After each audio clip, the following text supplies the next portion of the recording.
जकरिया की पुस्तक। जकरिया नाम का अर्थ, जकरिया नाम का अर्थ यहोवा स्मरण करेगा, याद करेगा।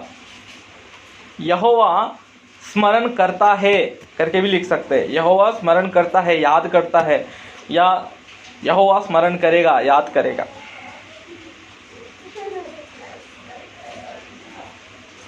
जकरिया की पुस्तक में शुरुआत में पहली अध्याय पहले वचन से लेकर हम देखेंगे।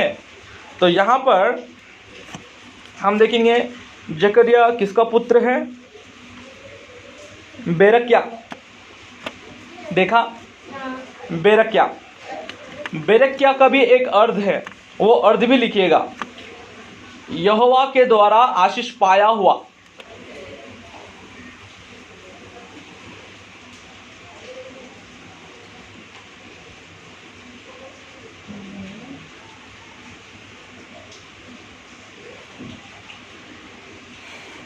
यहोवा के द्वारा आशीष पाया हुआ। बेरक्या किसका पुत्र है? इद्दो। इद्दो, इद्दो का भी एक अर्थ है।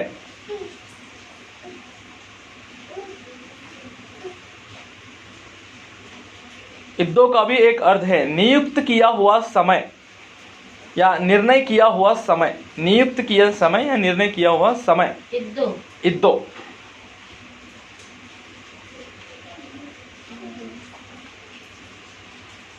हालेलुया। इन तीनों के नाम के अर्थ बंधुआई में से निकलकर आए हुए प्रजा के लिए बहुत ही इंपॉर्टेंट है। इन तीनों नाम के अर्थ ध्यानपूर्वक सुनिएगा। इन तीनों नाम के अर्थ बंधुआई में से निकलकर आए हुए प्रजा के लिए बहुत ही जरूरी है। क्यों जरूरी है? यानी देखिएगा, नियुक्त किया हुए समय में परमेश्वर तुमको याद करके, स्मरण करके तुम्हें क्या करेगा? आशीष देगा। आया आपको समझ में? उन तीनों नाम के अर्थ को देखिएगा। आप बाइबल में पढ़ोगे तो परमेश्वर वहां पर एक आशीष की वचन ना, हम जीवित आशा जब भी पढ़ते हैं, जीवित आशा के विषय में कई बार पढ़ा हमने, हम क्या देखते हैं? परमेश्वर बंधुआई में से इनको निकाल कर लेकर आएगा और क्या करेगा? इनको आशीष देगा। हालेलुया। इस तीनों नाम के अर्थ बंधुआई से निकलकर आए हुए प्रजा के लिए किस प्रकार से स्थापित होता है? अगर देखा जाए, निर्णय किया हुआ समय में परमेश्वर तुम्हें स्मरण करके तुम्हें क्या करेगा? आशीष देगा। हालेलुया। कुछ ऐसे ही वचन को जकरिया की पुस्तक में भी हम देख सकते हैं। 9वां अध्याय का 12वां पद। 9वां अध्याय का 12वां पद, जोर से, हे आशा धरे हुए बंदियों, हे आशा धरे हुए बंदियों, गढ़ की ओर फिरो, गढ़ की ओर फिरो। मैं आज ही बताता हूँ कि मैं तुमको बदले में दुगना सुख दूंगा। हालेलुया। मैं दुगना क्या दूंगा? सुख दूंगा, यानी दुगना आशीष दूंगा करके। 9वां अध्याय का 12वां पद। बंदी में रहने वाले हे प्रजा, परमेश्वर की ओर फिरो। परमेश्वर की यानी बंधुआई में से निकलकर परमेश्वर की ओर फिरो, तो परमेश्वर तुम्हें स्मरण करके क्या करेगा? दुगना आशीष, दुगना सुख तुमको देगा। हालेलुया। हालेलुया। जकरिया नाम से पुराने नियम में, जकरिया नाम से पुराने नियम में और भी 28 लोग आपको दिखाई देंगे। जकरिया नाम से पुराने नियम में ही आपको 28 लोग लगभग आपको दिखाई देंगे।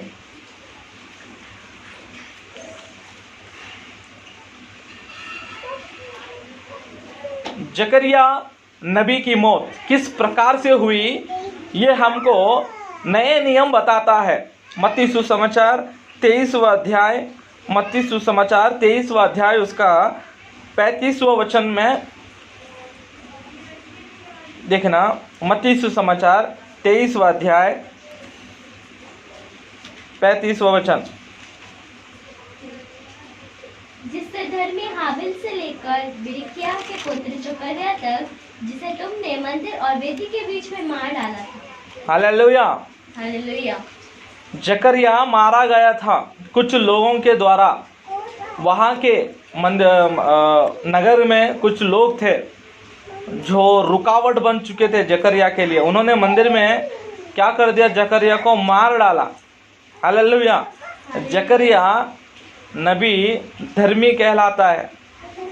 जकरिया नबी धर्मी कहलाता है। जकरिया नबी इर्मिया और यहेजकेल की तरह, जकरिया नबी इर्मिया और यहेजकेल की तरह नबी और याजक भी थे। पहले याजक थे फिर नबी बने।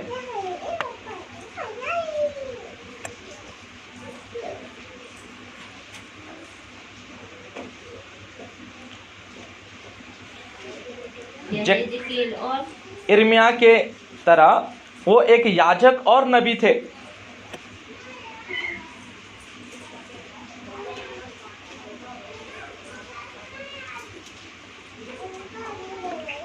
भविष्यवक्ता जकरिया की सेवकाई सन यानी BC 520 में हम देखते हैं।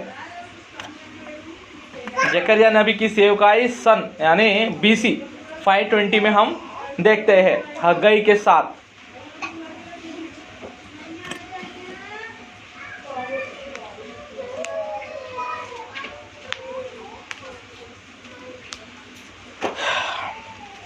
जकरिया की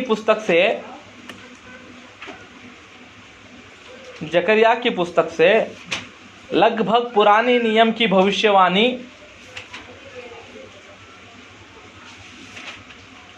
जकरिया की पुस्तक से लगभग पुराने नियम की भविष्यवाणी अंतिम दिशा में आ जाती है।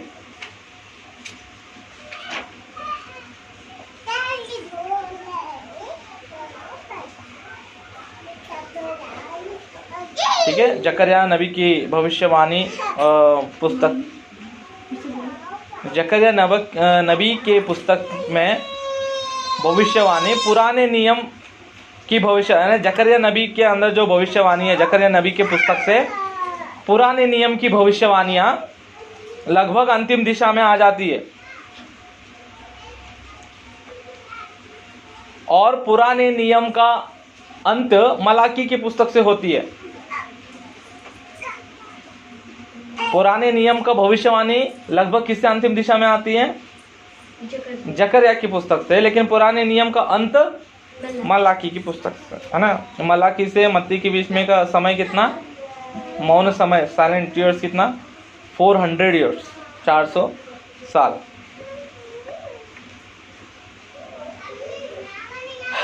जकरिया और हग्गई ये दोनों सहभागी है, एक ही समय के हैं, एक ही समय के सेवकाई है। ये दोनों एक दूसरे को जानते भी हैं। कौन? हग्गई और जकरिया।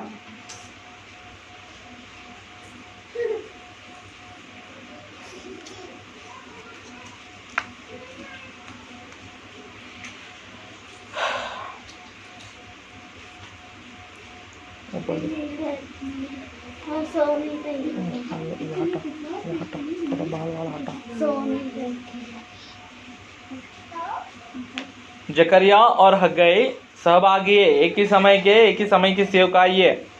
ये दोनों एक दूसरे को भी जानते हैं। जकरिया नबी हग्गई नबी से छोटा भविष्यवक्ता है, यानी एज में क्या है? छोटे।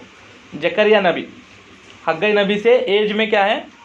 उम्र में छोटे हैं।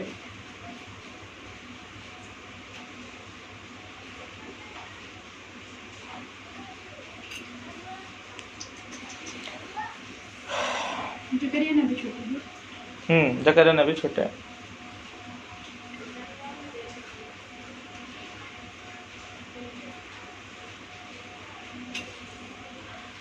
जकरिया की पुस्तक दर्शनों की पुस्तक है।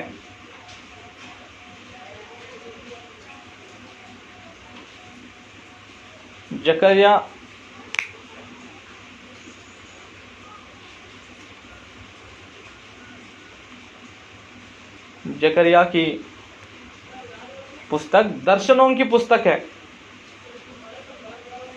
जकरिया नबी दर्शनों के नबी कहलाते। जकरिया पुस्तक दर्शनों की पुस्तक है। जकरिया नबी दर्शनों के नबी कहलाते।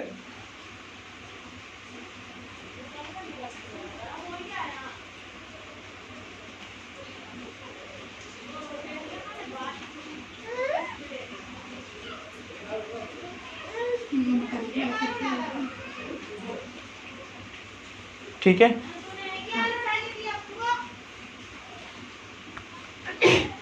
उसके बाद लिखेगा जकरिया नबी ने मसीहा के दर्शन अधिक रीति से देखा है। यीशु मसीह के पहले और दूसरे आगमन के विषय में अधिक रीति से देखा है, यानी छोटे भविष्यवाणियों की पुस्तक में। हाँ, ये याद रखिएगा आप, छोटे भविष्यवाणी की पुस्तकें हैं ना कुछ कुछ, तो इन छोटे माइनर प्रोफेटिकल बुक्स में, छोटे भविष्यवाणियों के पुस्तक में मसीहा के विषय में अधिक दर्शन किसने देखा है? जकरिया ने देखा है। हालेलुया। और बड़े पुस्तक में किसने देखा है? बड़े भविष्यवाणियों की पुस्तक में यशायाह नबी ने देखा है। ठीक है, अब अगर देखा जाए यशायाह नबी के बाद किसी ने अधिक दर्शन देखा है तो वो किसने देखा है मसीहा के विषय में? जकरिया ने ही देखा है। और बड़े में हो छोटे में हो, यशायाह के बाद किसी ने देखा है सबसे ज्यादा दर्शन मसीहा के विषय में, तो किसने? जकरिया ने ही दर्शन देखा है। हालेलुया।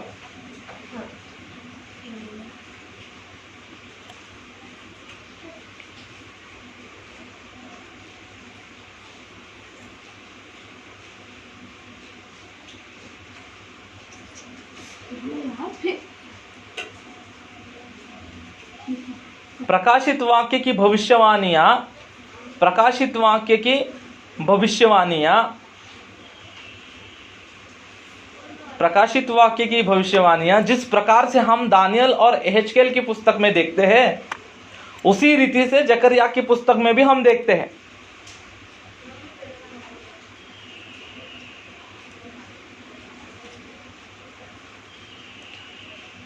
प्रकाशित वाक्य की भविष्यवाणियां जिस प्रकार से हम एहेजकेल और दानियल की पुस्तक में देखते हैं, उसी रीति से हम कहाँ देखते हैं? जकरिया की पुस्तक में भी देखते हैं। हालेलुया। फिर ये दानियल, एहेजकेल और जकरिया में, ठीक है, दानियल, एहेजकेल और जकरिया में डिफरेंस क्या है? ध्यान पूर्वक सुन रहे हो? दानियल, एहेजकेल एक ग्रुप, ये दोनों एक ग्रुप, दानियल, एहेजकेल एक ग्रुप और जकरिया एक अलग ग्रुप। इन दोनों में डिफरेंस क्या है, यानी इन तीनों में डिफरेंस क्या है? अगर देखेंगे, दानियल, एहेजकेल का जन्म कहाँ हुआ? यरूशलेम में ही हुआ, यरूशलेम की भूमि में ही हुआ। कहाँ? किनकी? दानियल और एहेजकेल की जन्म। लेकिन इन्होंने भविष्यवाणियां या पुस्तक इन्होंने लिखा कहाँ? बंधुआई में, बबुलोन के देश में, बबुलोन के देश में। लेकिन जकरिया नबी इनसे अलग, अपोजिट। इनका जन्म कहाँ हुआ? बबुलोन की नदी के तट पर, यानी किनारे पर। इनकी जन्म बबुलोन में जो नदी है उसके किनारे प्रदेश पर इनका जन्म हुआ। बट इनकी भविष्यवाणियां या इनकी पुस्तक लिखी कहाँ गई? यरूशलेम की भूमि में, यरूशलेम की भूमि पर, बंधुआई में से निकल कर आने के बाद।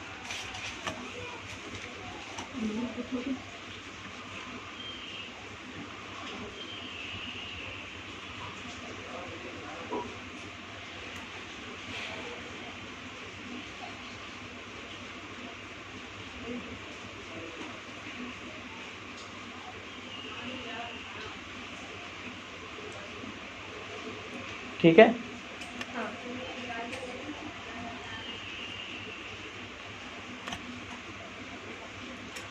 यहां पर देखिएगा, बंधुआई में से निकलकर आई हुई प्रजा अंधकार के जीवन में जी रहे। बबुलोन की बंधुआई में से निकलकर आई हुई प्रजा अंधकार के जीवन में रह रहे, अंधेरा छा गई है उनके जीवन में। हालेलुया। एक साइड में प्रजा पूरी अंधकार के जीवन में अपने जीवन को बिता रहे हैं, तो दूसरे साइड में जकरिया क्या कर रहे पता, महिमा के दर्शनों को देख रहा है।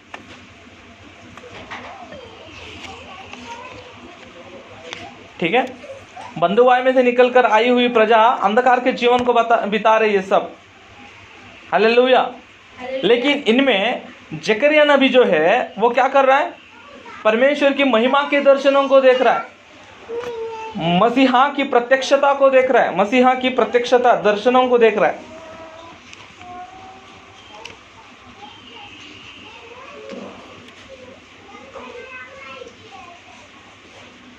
जकरिया ने किस प्रकार से, यानी जकरिया ने जिस प्रकार से दर्शन देखा है, ऐसा दर्शन इससे पहले किसी ने नहीं देखा।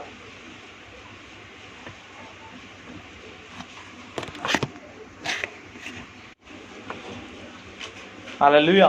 दर्शन देखने के बाद ही क्या बोल रहे थे? हग्गई और जकरिया एक ही समय में इन्होंने सेवकाई किया। जकरिया और हग्गई एक ही दिनों में इन्होंने, यानी एक ही समय में इन्होंने सेवकाई किया।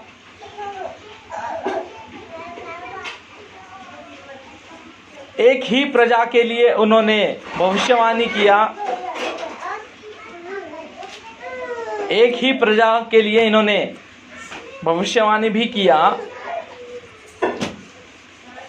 लेकिन इनकी सेवकाई में भेद है, डिफरेंस है।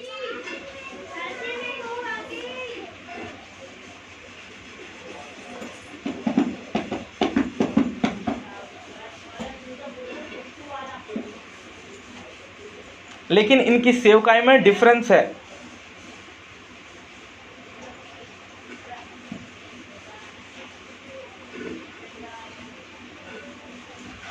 हग्गई और जकरिया को अलग अलग रीति से कभी नहीं देखना चाहिए। हग्गई और जकरिया को अलग रीति से, या हग्गई और जकरिया की पुस्तकों को हम अलग रीति से नहीं पढ़ना चाहिए, यानी ये पढ़कर उसको अलग नहीं पढ़ना चाहिए, एक साथ पढ़ना चाहिए, टुगेदर जॉइंट बुक के रूप में पढ़ना चाहिए।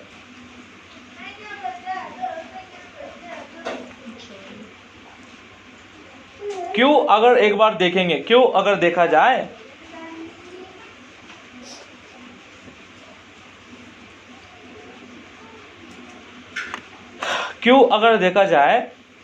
इन दोनों की मिलन, यानी हग्गई और जकरिया की साथ, इन दोनों की मिलाप, इन दोनों के संग, इन दोनों के टुगेदरनेस को देखेंगे, तभी प्रजा में, समाज में या कलीसिया में क्या आ सकता है, रिवाइवल आ सकता है। क्या आ सकता है, रिवाइवल आ सकता है। ठीक है, क्यों अगर एक बार देखेंगे, क्यों अगर हम देखते हैं तो यहाँ पर हग्गई नबी जो है, हग्गई नबी के पाँव जो है भूमि पर चलते हैं।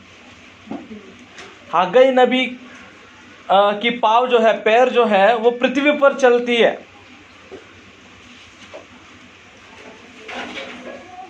लेकिन जकरिया नबी की सोच, जकरिया नबी का मन पूरी रीति से स्वर्ग की ओर, दर्शनों में,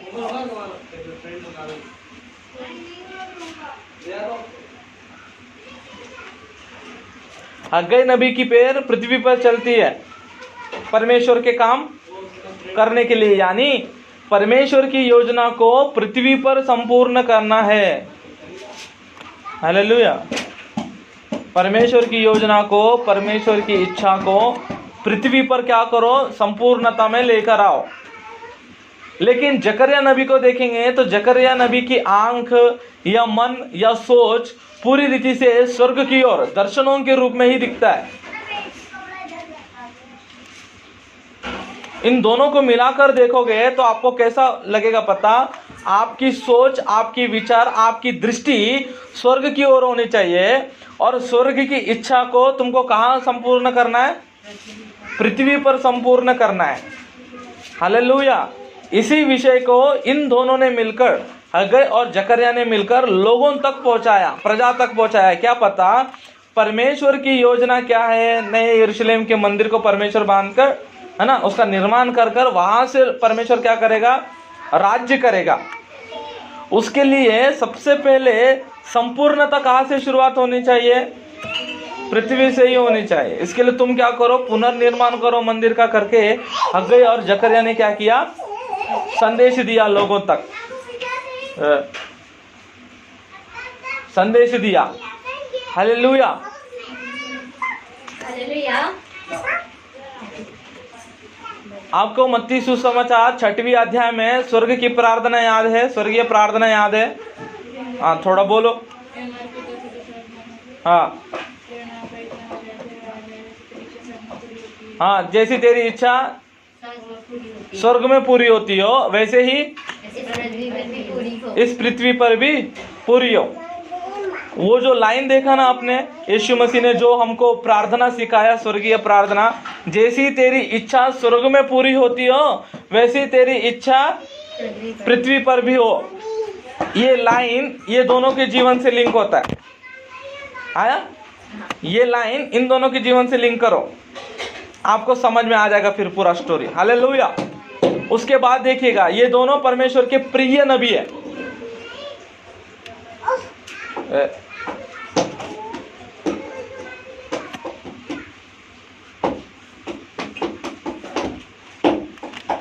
ये दोनों हग्गै और जकर्याह परमेश्वर के प्रिय भविष्यवक्ताओं में से है।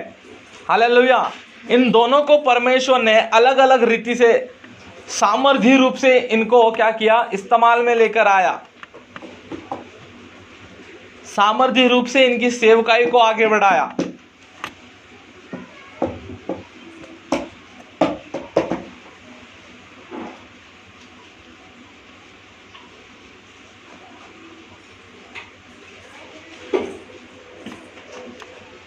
इसलिए इन दोनों के मिलाप से ही, इन दोनों की विचार जीवन में होने से, कलीसिया में होने से क्या आ सकता है? रिवाइवल आ सकता है। हालेलुया। हालेलुया।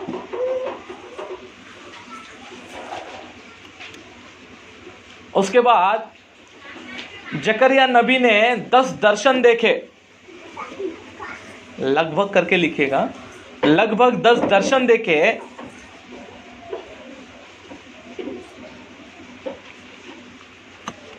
ये सभी दर्शन एक ही दिन देखे।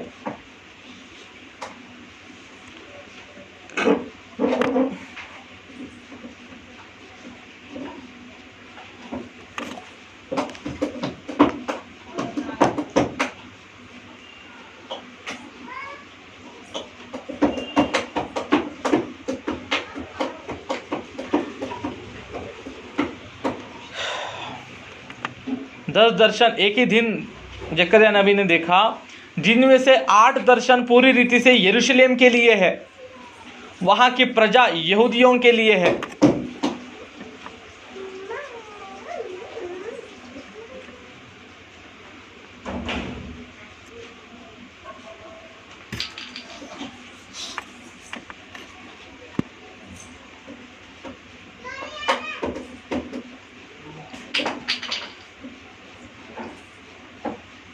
बाकी दो दर्शन जो है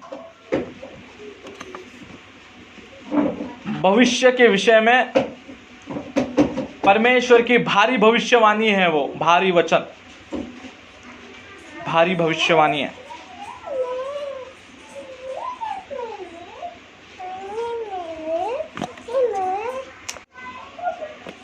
इस पुस्तक में ज्यादातर भविष्यवाणी यरूशलेम को सेंटर पॉइंट बनाकर बताया गया है। यहां पर भविष्यवाणी यरूशलेम को सेंटर पॉइंट बनाकर बताया गया है।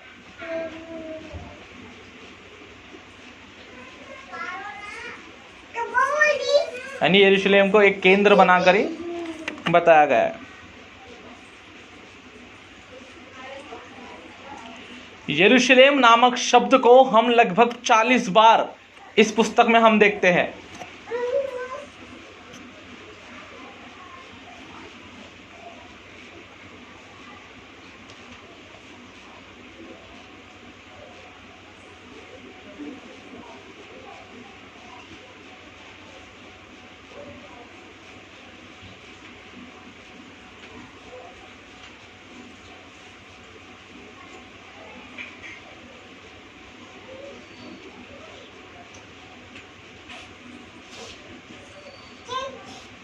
यरूशलेम नामक शब्द जकरिया की पुस्तक में लगभग 40 बार हम देखते हैं, सुनते हैं।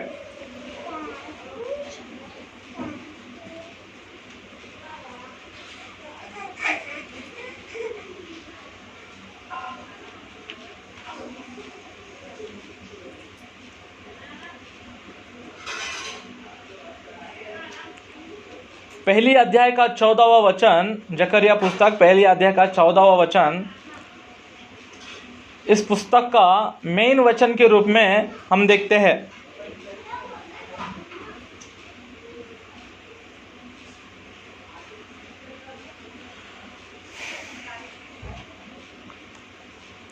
उसके बाद जकरिया नबी जो है, जकरिया नबी प्रजा की दृष्टि को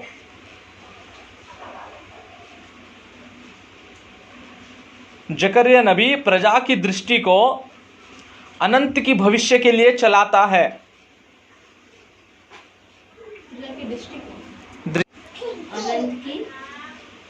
अनंत के भविष्य को के लिए चलाता है।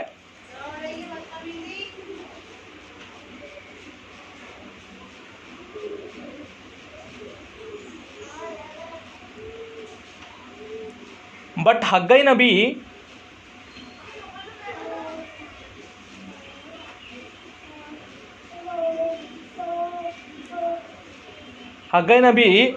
प्रजा के चाल चलन को समझाता है।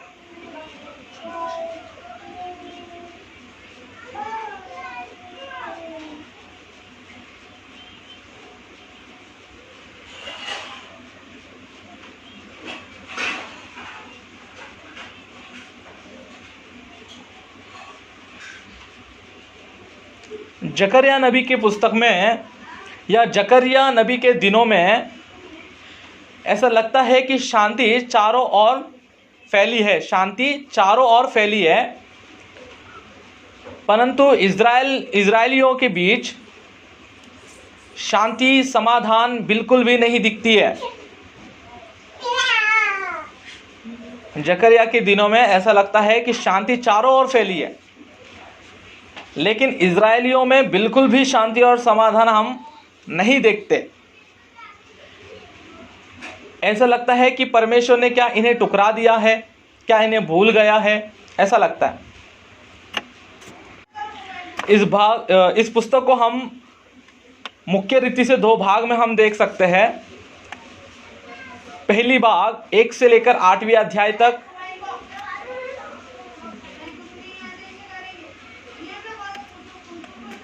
एक से लेकर 8वीं अध्याय तक, और 9 से लेकर 14वां अध्याय तक दूसरी भाग। 1 से लेकर 8वां अध्याय तक एक भाग, 9 से लेकर 14वां अध्याय तक एक भाग। इन दोनों भाग में कोई संबंध नहीं है, इन दोनों भाग के बीच में कोई संबंध नहीं है। दोनों अलग अलग डिफरेंट भाग है, कंटिन्यूएशन नहीं है इनमें। जकरिया की पुस्तक में आप परमेश्वर के पहले आगमन और दूसरे आगमन के विषय में पढ़ोगे।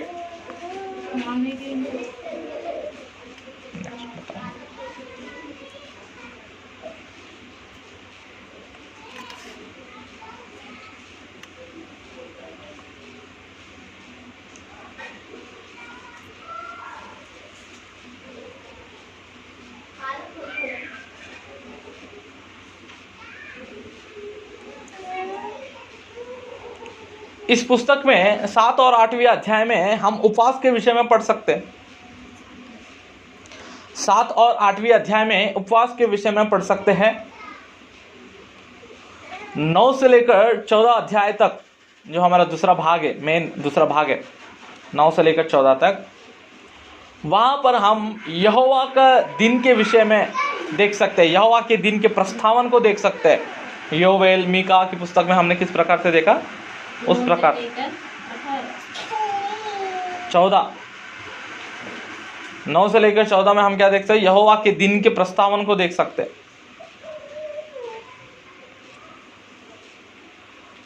14वां अध्याय में आप झोपड़ियों के पर्व को भी देख सकते हैं।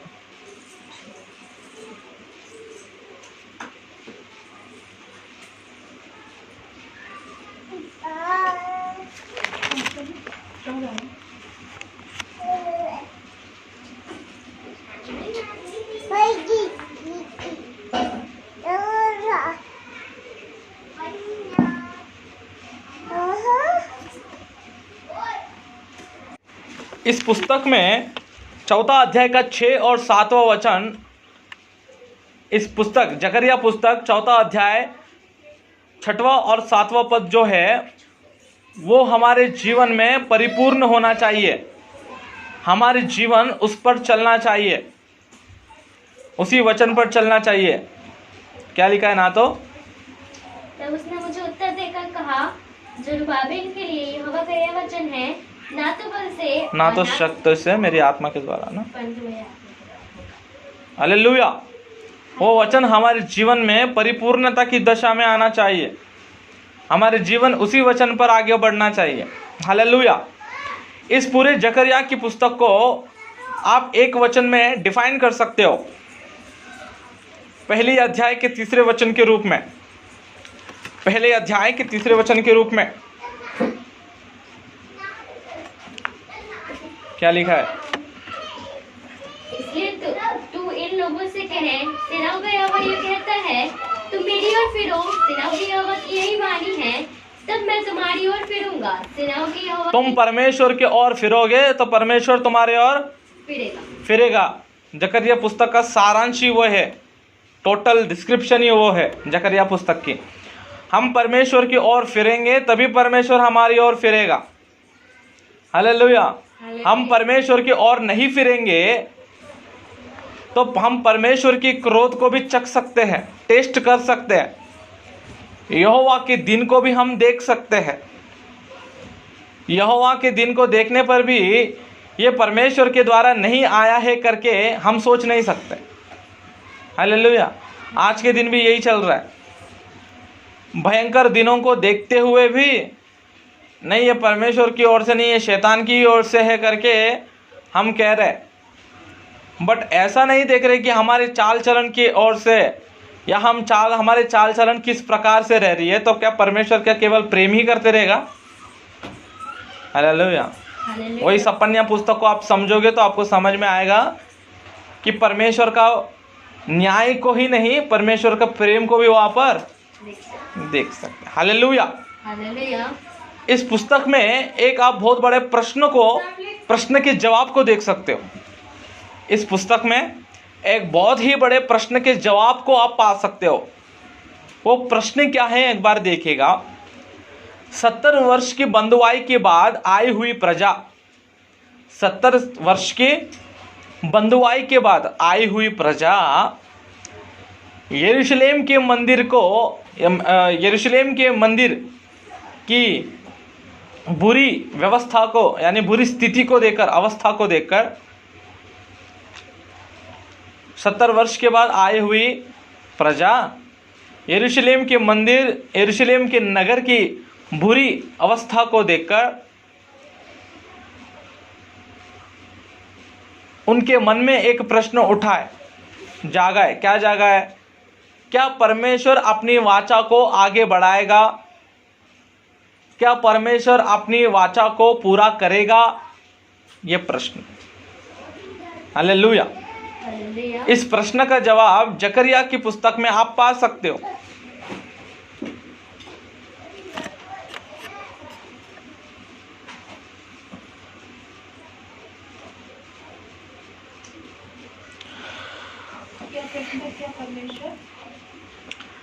क्या परमेश्वर अपनी वाचा को आगे बढ़ाएगा या पूरा करेगा?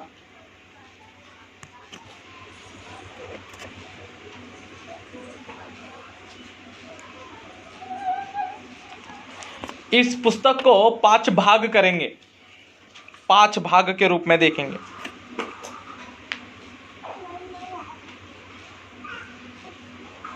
इस पुस्तक को 5 भाग में देखेंगे।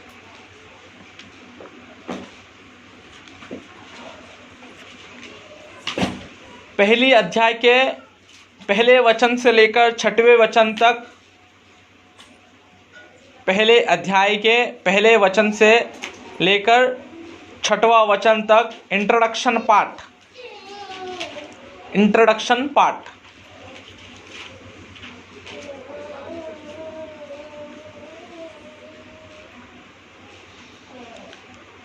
पहला भाग क्या है?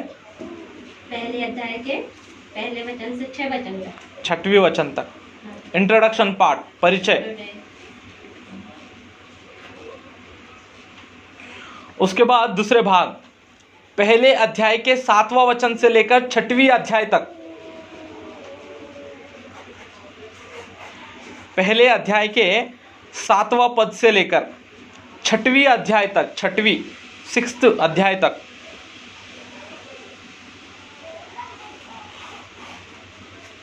जकरिया के स्वप्न और दर्शन।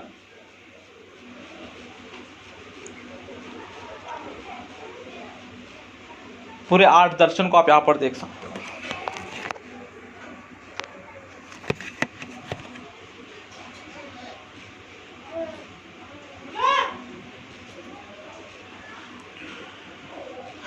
तीसरा भाग 7वां और 8वां अध्याय, तीसरा भाग 7वां और 8वां अध्याय, 7 to 8 अध्याय, तीसरा भाग।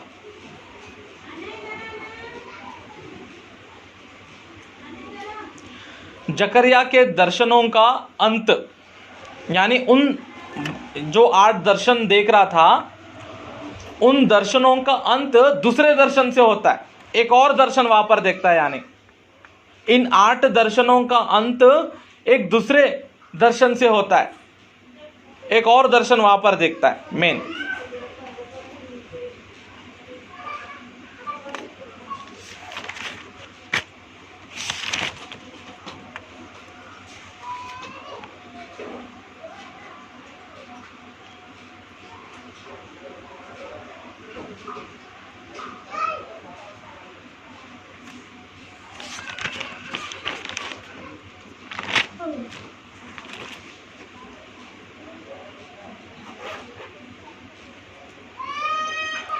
उसके बाद 9 से लेकर 11 अध्याय तक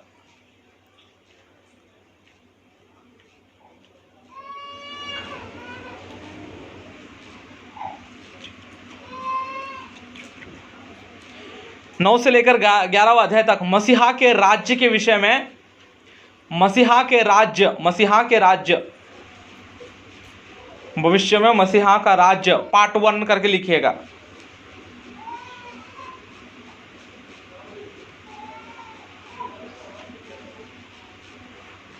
मसीहा के राज्य पार्ट 1। 12 से लेकर 14 अध्याय तक मसीहा का राज्य पार्ट 2। ये दोनों बड़े बड़े भविष्यवाणी हैं, बड़े बड़े दर्शन हैं जकरिया के। 8 दर्शन अलग और ये बड़े 2 दर्शन बहुत अलग, पार्ट 1 पार्ट 2 मसीहा के राज्य के विषय।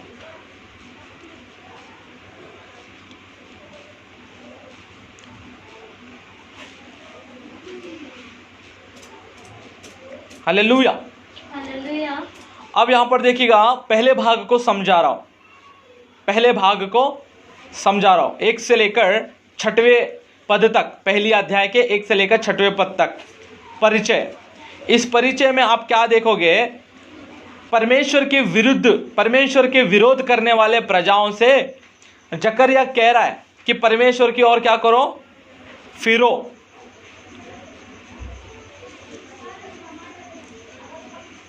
परमेश्वर के विरुद्ध में उठने वाले या परमेश्वर के विरुद्ध किए हुए प्रजाओं से जकरिया नबी कह रहा है कि परमेश्वर की ओर फिरो।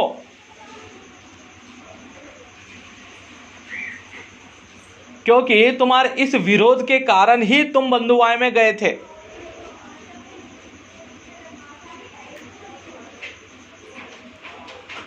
तुम्हारा यह विरोध ही तुम्हें बंधुआई में ले गया था। जकरिया नबी का पुकार है, ये प्रश्न है उनके लिए। हालेलुया। क्या परिचय हमने यहां पर देखा? मेन क्या है यहां पर?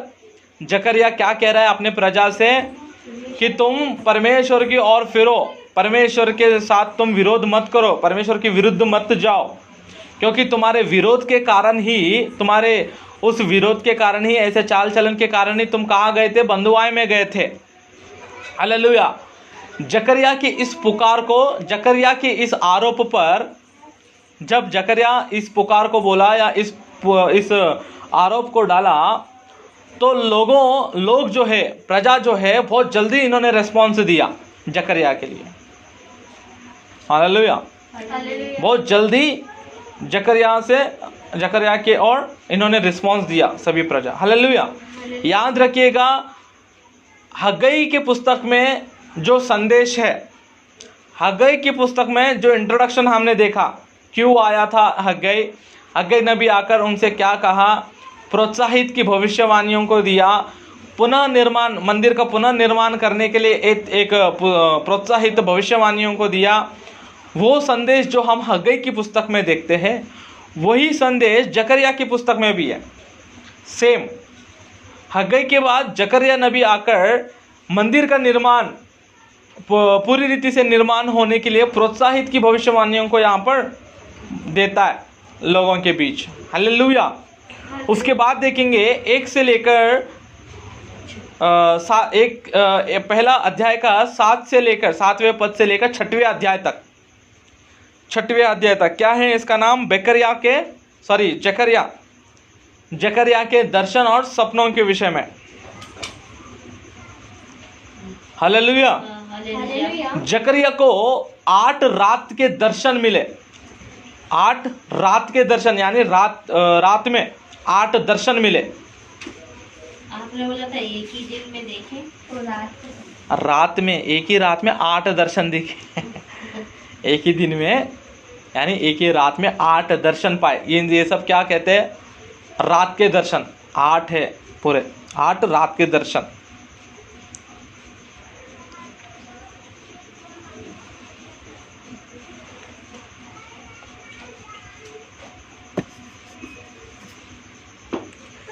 ये सभी दर्शन बहुत ही विचित्र और विचित्र आकार में हम देखते हैं।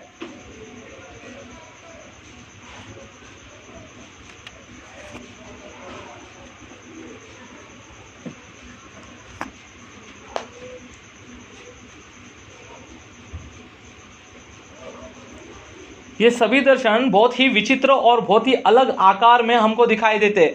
जैसे कि हम जिस प्रकार से सपने देखते हैं ना, उस सपने जैसे बहुत ही अलग सपने देखते रहते हैं ना हम। एडवेंचर की दुनिया में चले जाते हैं ना सपने में कभी कभी, कि हम यहाँ पर उड़ रहे हैं तो हम वहाँ पर जा रहे हैं, है ना, बहुत अलग अलग विचित्र रूप से। इन सभी दर्शनों के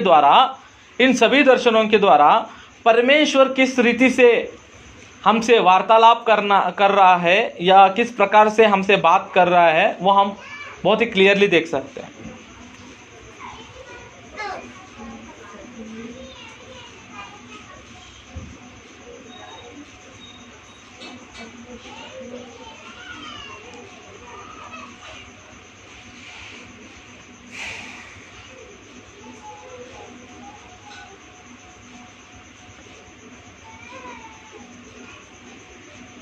ठीक है, ये सभी दर्शन, यानी दर्शनों के द्वारा परमेश्वर का बात करना, ये कोई यहाँ पर नया नहीं है, ये प्राचीन है।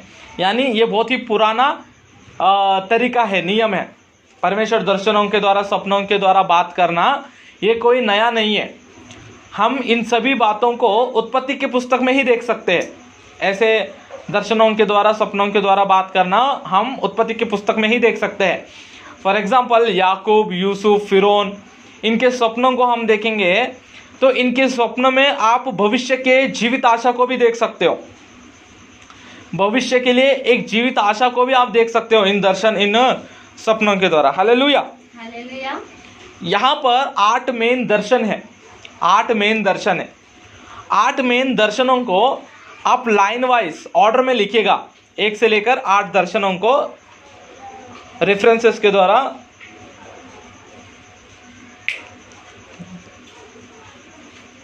आप थोड़े ध्यानपूर्वक आप लिखिएगा। पहला दर्शन,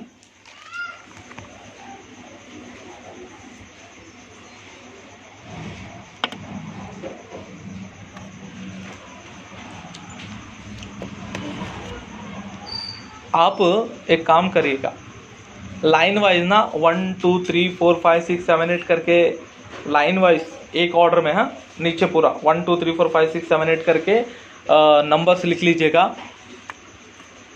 पहला दर्शन क्या है देखना।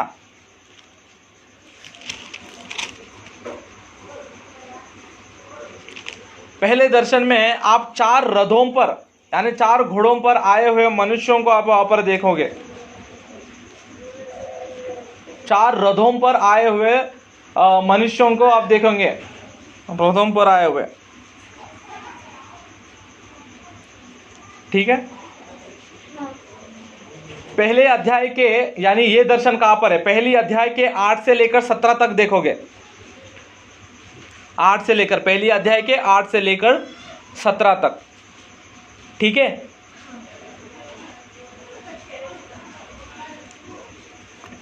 ठीक है। पहला दर्शन और 8वां दर्शन, ध्यानपूर्वक सुनिएगा, यहां पर लिखने में देखना कैसे लिखना है। पहला दर्शन आपने लिखा, 8वां दर्शन में क्या लिखोगे पता, सेम इसी पॉइंट को लिखना, सेम इसी पॉइंट को लिखना वहां पर, ये जो आपने पॉइंट लिखा है, आए हुए मनुष्यों, हाँ, 4 रथों पर आए हुए मनुष्यों का जो दर्शन देखा ना, सेम ऐसा ही दर्शन आप 8वें दर्शन में देखोगे। यानी पहला और 8वां एक जैसा है, लिखेगा वहां पर, वो लिखकर वहां पर रेफरेंस लिख लीजिएगा। 8वां दर्शन का रेफरेंस लिखना, 6वीं अध्याय का 1 से लेकर 8, 6वीं अध्याय का 1 से लेकर 8। इसके लिए मैं आपको ऑर्डर में नंबर्स लिखिएगा करके कह रहा था।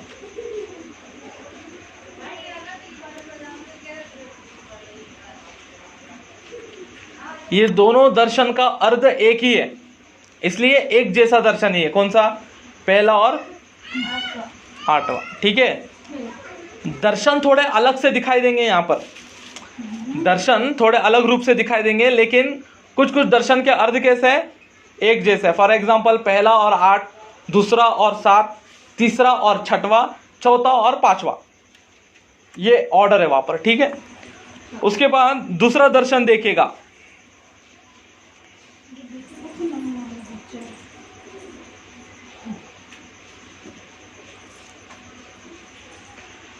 दूसरा दर्शन लिखिएगा, 4 सिंह और 4 लोहार की दर्शन, 4 सिंह और 4 लोहार की दर्शन। पहले अध्याय के 18वां पद से लेकर 21वां पद तक। 4 क्या है, 4 सिंह और 4 लोहार, लोहार, लोहार, इससे ज्यादा क्या बोलेंगे, है ना। पहले का 18 से लेकर, पहली अध्याय के 18 से लेकर 21वां पद तक। उसके बाद 7वां दर्शन देखिएगा, 7वां दर्शन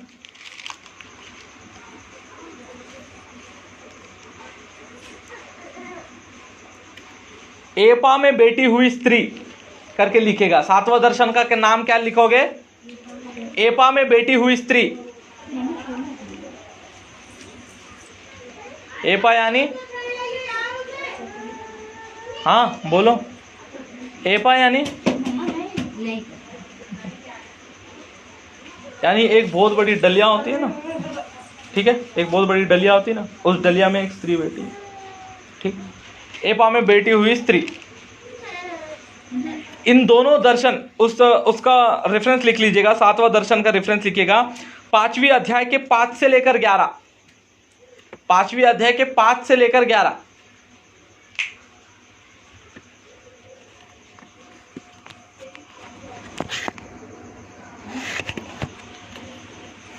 पांचवी अध्याय के 5 से लेकर 11।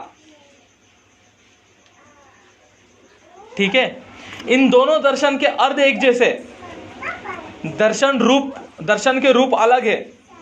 दूसरे में क्या है, 4 सिंह और 4 लोहार, 7वां में क्या है, एपा में बैठी हुई स्त्री। लेकिन इन दोनों के अर्थ, दर्शन का अर्थ कैसा है, एक जैसा है, वो हम देखेंगे आगे। उसके बाद तीसरा दर्शन लिखेगा, तीसरा दर्शन लिखेगा,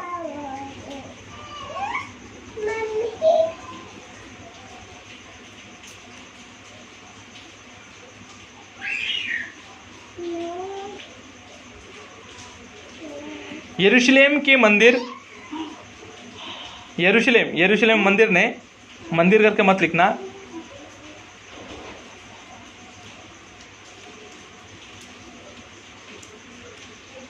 यरूशलेम की नापने की डोरी, यरूशलेम की नापने की डोरी। तीसरा दर्शन का नाम क्या है? यरूशलेम की नापने की डोरी।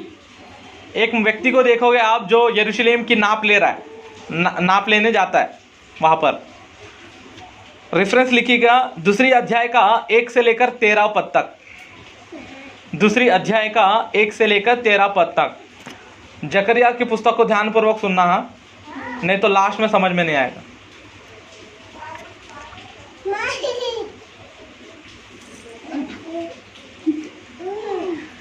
दूसरी अध्याय का 1 से लेकर 13 पद तक। उसके बाद छठवां देखना, छठवां दर्शन लिखिएगा।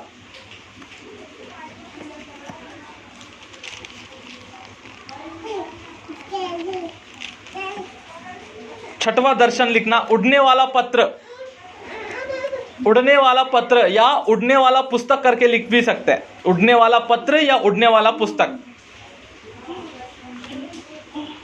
रेफरेंस लिखना 5वें अध्याय का 1 से लेकर 4।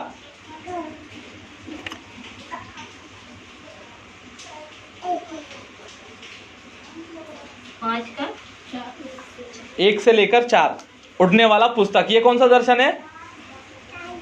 कौन सा दर्शन है वो? छठा।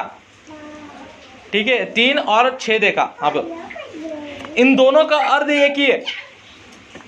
ठीक है, इन दोनों का अर्थ कैसा है? दर्शनों का एक जैसा अर्थ है। उसके बाद लिखेगा कौन सा चौथा और पांचवा। चौथा और पांचवा। चौथा दर्शन लिखिएगा।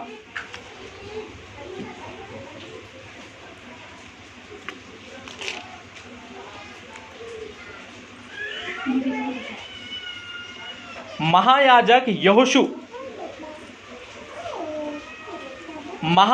यहोशू से संबंधित दर्शन है ये। महायाजक यहोशू से संबंधित दर्शन।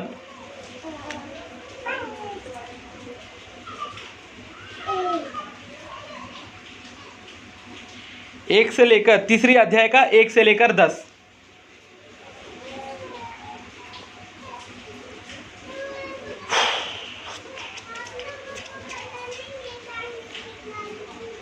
महायाजक यहोशू का दर्शन, तीसरी अध्याय 1 से लेकर 10वां पद तक। पांचवा दर्शन लिखेगा। पांचवा दर्शन जरुब्बाबिल के लिए, जरुब्बाबिल की दर्शन यानी जरुब्बाबिल का दर्शन। ठीक है, बंधुआई में से निकलकर आए हुए 2 लोगों के विषय में, 2 मनुष्य के विषय में। चौथा दर्शन यहोशू, पांचवा जरुब्बाबिल। वो जरुब्बाबिल करके जो लिखा, ब्रैकेट में क्या लिखोगे देखना, बता रहा हूं ब्रैकेट में क्या लिखना है।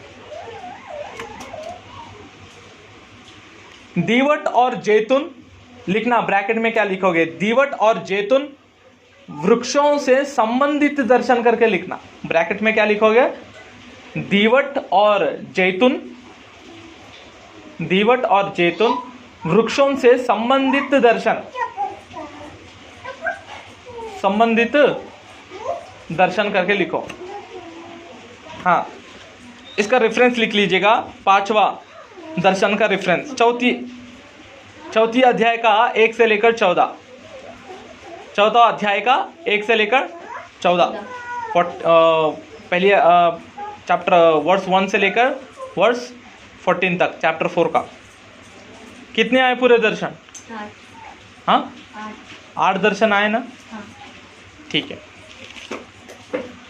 एक एक दर्शन को समझा रहा हूं, ध्यानपूर्वक सुनो। बहुत बाकी है आज, इसलिए मैं तो सोचा था माला के भी कंप्लीट करूं 5 बजे तक बैठ के। ठीक है, दर्शनों को देखेंगे एक बार। ठीक है, बाइबलों को खोलना। आराधना मेरे पास है। मोना नहीं लेते काम नहीं।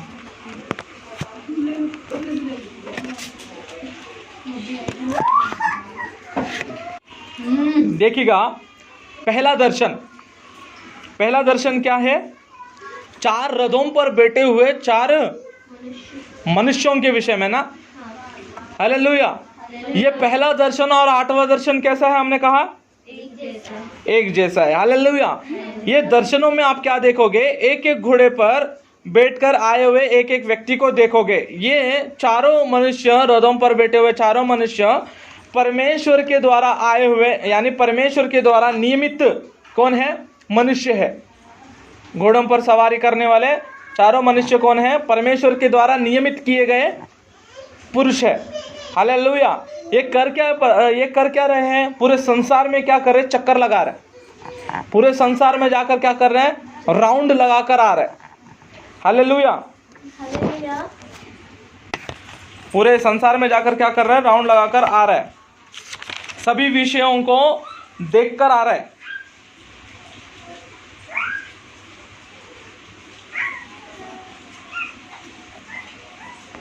हालेलुया। क्या देखोगे आप यहाँ पर, परमेश्वर के द्वारा नियमित किए गए चार पुरुषों को चार रथों पर बैठे हुए आपको दिखाई देंगे। यहाँ पर इसका अर्थ क्या है, यानी परमेश्वर पूरे संसार पर अपनी दृष्टि को लगाए रखा है, ध्यान पूर्वक पूरे संसार को देख रहा है, सारी सृष्टि को देख रहा है करके। हालेलुया।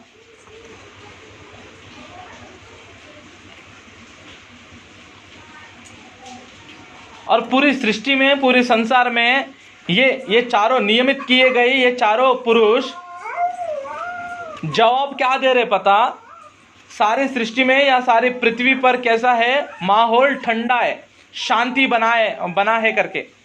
हालेलुया। आप पहले अध्याय के 11वां पद को देखना, पहले अध्याय के 11वां पद, मेरी आज्ञा से पृथ्वी और पहाड़ों पर और अन्न और नए जकरिया पुस्तक ना, पहली अध्याय के 11वां पद देखना। तब उन्होंने यहोवा के उस दूत से जो मेहंदियों के बीच खड़ा था कहा, हमने पृथ्वी पर सैर किया और क्या देखा कि सारी पृथ्वी में शांति और चैन है। हालेलुया। हालेलुया। इसी को 6वीं अध्याय के 8वें पद में देखना, फिर एक बार वो क्या कर रहे हैं 8वें पद में, तब उसने मुझसे पुकार कर कहा, देख वे जो उत्तर के देश की ओर जाते हैं, उन्होंने वहां मेरे प्राण को क्या किया, ठंडा किया। हालेलुया। परमेश्वर के द्वारा नियमित किए गए ये पुरुष जो पूरे संसार या पृथ्वी पर क्या कर रहे, सवार कर रहे हैं, ये जवाब दे रहे हैं कि सारे पृथ्वी और पहाड़ों पर क्या है, शांति और चैन है। हालेलुया। हालेलुया। हालेलुया। इसका अर्थ क्या है अगर देखा जाए तो, जकरिया के समय में परमेश्वर पारसियों को उठाकर उनको सामर्थ्य देकर बबुलोनियों को क्या करेगा, रोन देगा। हालेलुया। जकरिया के दिनों में उसका अर्थ क्या है बता रहा हूं। जकरिया के दिनों में परमेश्वर ने पारसियों को उठाकर बबुलोनियंस को क्या कर दिया, परमेश्वर ने दबा दिया, रौंद दिया, उससे क्या फैल गई, शांति फैल गई करके। हालेलुया। हालेलुया। अब जब शांति फैल ही गई है, यहाँ पर एक प्रश्न उठता है, क्या उठता है, जब यहाँ पर इजरायलियों की बंधुआई जब खत्म हो ही गई है, यानी शांति आ गई है, तो क्या परमेश्वर की मसीहा यानी मसीहा का राज्य क्या स्थापित होने वाला है? यहाँ पर प्रश्न क्या है, जब शांति फैली है, यानी इजरायलियों की जब बंधुआई खत्म हो ही गई है, तो क्या अब मसीहा का राज्य शुरुआत होने वाली है? क्या मसीहा का राज्य की प्रारंभ होने वाली है? ऐसा एक प्रश्न उठता है। हालेलुया। हालेलुया। यहाँ पर परमेश्वर का जवाब क्या है?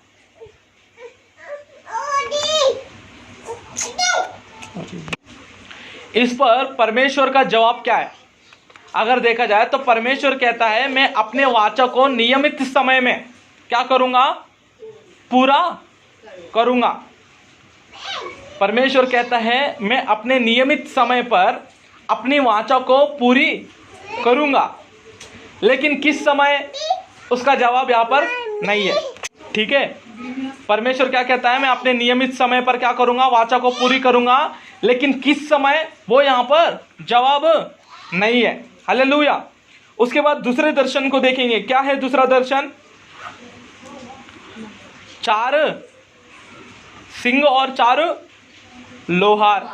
हालेलुया। 4 सिंह और हालेलुया। हालेलुया। ये दूसरा और सातवां दर्शन कैसा है? एक जैसा। एक जैसा। दूसरा और सातवां दर्शन का अर्थ कैसा है? एक जैसा। एक जैसा। हालेलुया। हालेलुया। है ना? यहां पर इज़राइल ने किया हुआ पाप के कारण, वो पाप या परमेश्वर के विरुद्ध में जो वो गए हैं, किस प्रकार से वो बंधुआई में चले गए उसको दर्शाता है। हालेलुया। इज़राइल के किए गए पाप के कारण वो पाप किस प्रकार से बंधुआई के लिए एक मार्ग खोलता है, वो ये दर्शन हमको बताता है। हालेलुया। इस दर्शन में 4 सिंह क्या है? वो 4 सिंह क्या है देखना, जिन्होंने यहूदा और इज़राइल को यरूशलेम से को क्या कर दिया? तितर बितर कर दिया। हालेलुया। क्या कर दिया? तितर बितर कर दिया। परंतु वो लोहार क्या है? उन जातियों के सिंगों को काट डालने के लिए आए हैं, जिन्होंने यहूदा के देश को तितर बितर किया था। हालेलुया। हालेलुया। यहां पर देखिएगा, सिंह यानी बबुलोन और अशुर और बबुलोन। हालेलुया। ये जो यहूदा और यरूशलेम यानी यरूशलेम यहूदियों को क्या कर दिया? इन्होंने तितर बितर कर दिया था। हालेलुया। यानी इज़राइल को पूरी रीति से, इज़राइल यहूदाओं को क्या कर दिया? तितर बितर कर दिया। ये सिंह है। तो इस सिंह को काटने के लिए लोहार आए, 4 लोहार। वो कौन थे? पर्शियंस थे। वो कौन थे? पर्शियंस थे करके। हालेलुया। फिर ये 7वां अध्याय में, 7वां दर्शन में जब हम आते हैं, 7वां दर्शन में जब हम आते हैं, 7वां दर्शन क्या है?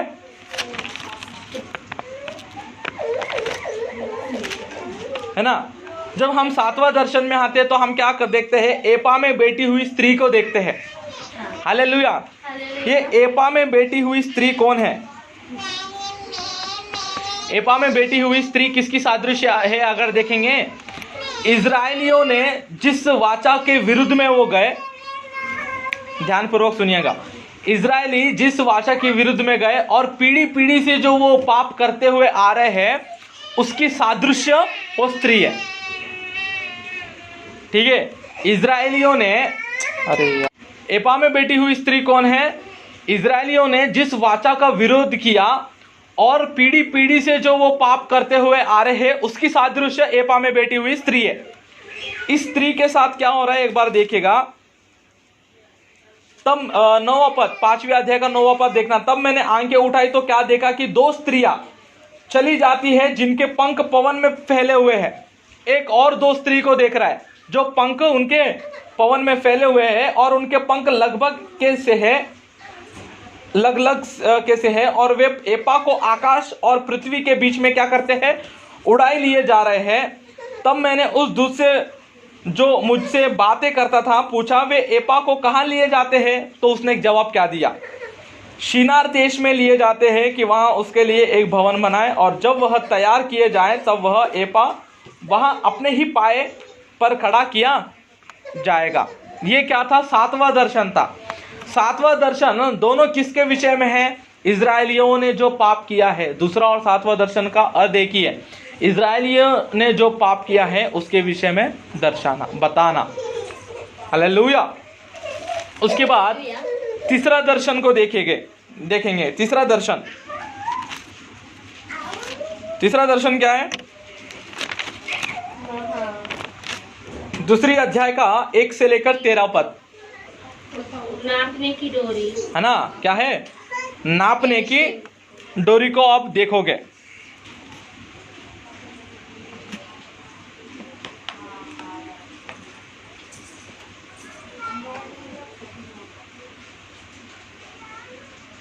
हालेलुया। तीसरा दर्शन। इस तीसरे दर्शन को देखेंगे तो एक व्यक्ति क्या कर रहा है? यरूशलेम को नाप रहा है। ये नापना किस चीज की सादृश्य है? अगर देखा, ये देखना, याद रखिएगा, तीसरा और छठवां एक समान दर्शन है, यानी एक ही अर्थ देने वाला दर्शन है करके। आप इसी रीति में ऑर्डर में फॉलो करोगे तो आपको जल्दी समझ में आएगा। दूसरा तीसरे दर्शन में आप देखोगे तो एक व्यक्ति क्या कर रहा है, यरूशलेम को नाप रहा है, डोरी लेकर क्या कर रहा है, नाप रहा है। नापना यानी क्यों, अगर देखा जाए तो यरूशलेम पुनः निर्माण होने वाला है, वहां पर प्रजा परमेश्वर की आराधना करेगी और सभी राज्य सभी जाति के लोग वहां पर आकर इकट्ठा होकर परमेश्वर की क्या करेंगे, आराधना करेंगे एक साथ करके। हर देश हर राज्य अलग अलग जाति और राज्य देश के लोग आकर परमेश्वर की आराधना करेंगे करके उस चीज की सादृश्य है, अर्थ बताने वाला दर्शन है वो।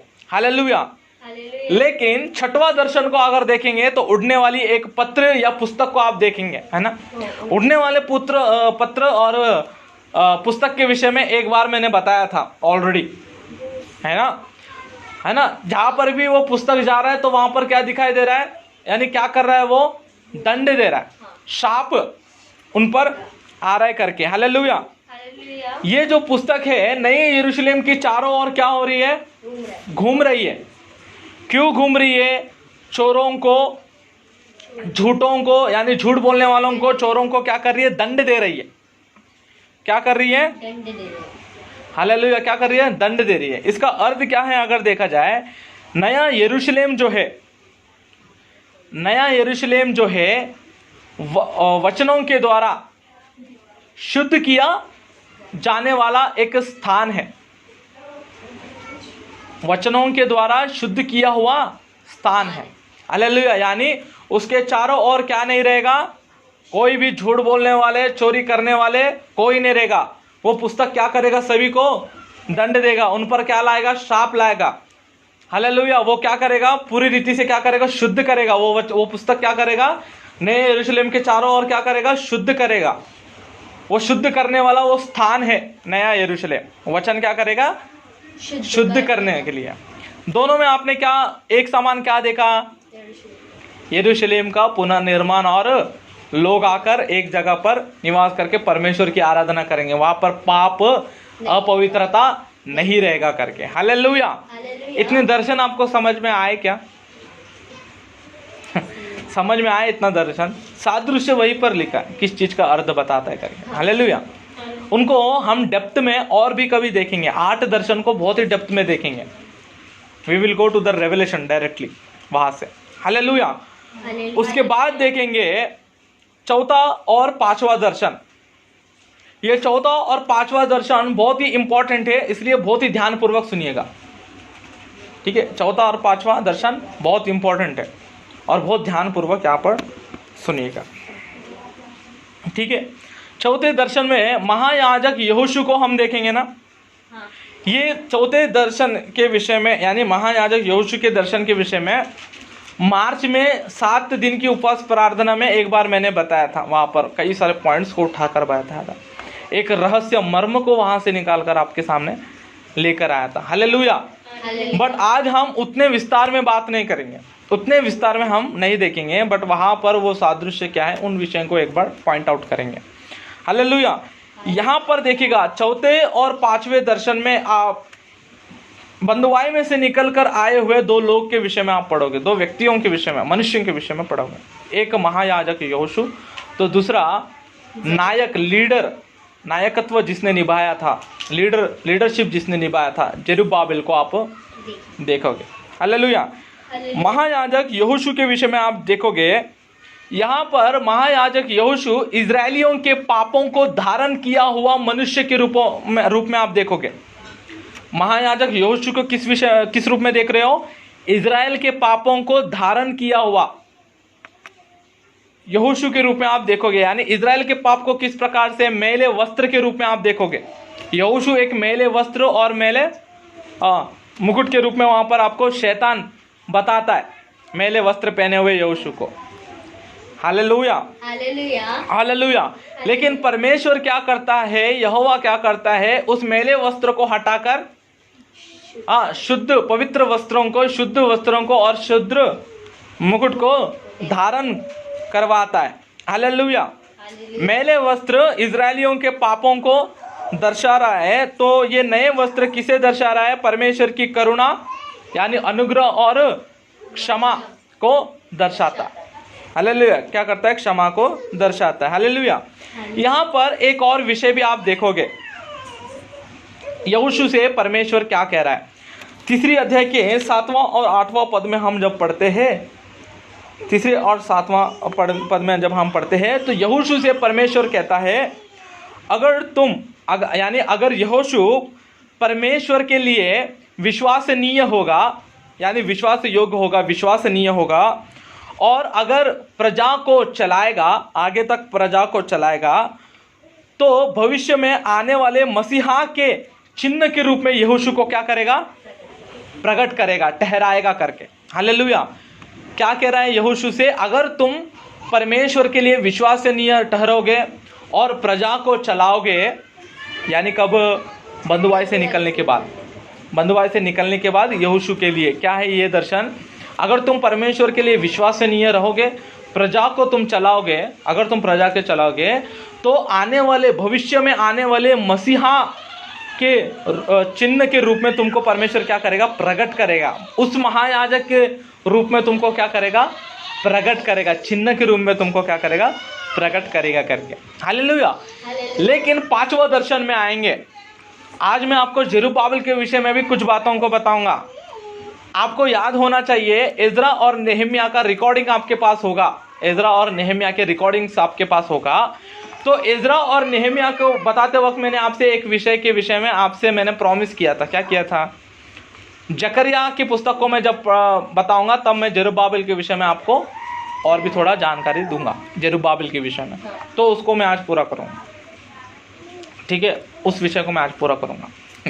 यहाँ पर देखिएगा, 5वां दर्शन में हम आते हैं, दीवट और जैतून के वृक्षों से संबंधित दर्शन को हम देखते हैं। दीवट और जैतून वृक्षों से संबंधित दर्शन को देखते हैं, यानी यहाँ पर हम जरुब्बाबिल के विषय में पढ़ते हैं। हालेलुया। ये जरुब्बाबिल और यहोशू, इन दोनों को मिलाकर, जरुब्बाबिल और यहोशू दोनों को मिलाकर इस दीवट और जैतून के वृक्षों का दर्शन को हम परिपूर्ण रीति से यहाँ पर देख सकते हो। हालेलुया। जरुब्बाबिल के विषय में हम क्या पढ़ते हैं एक बार देखेंगे। 4 अध्याय का 6वां और 7वां पद में आएंगे।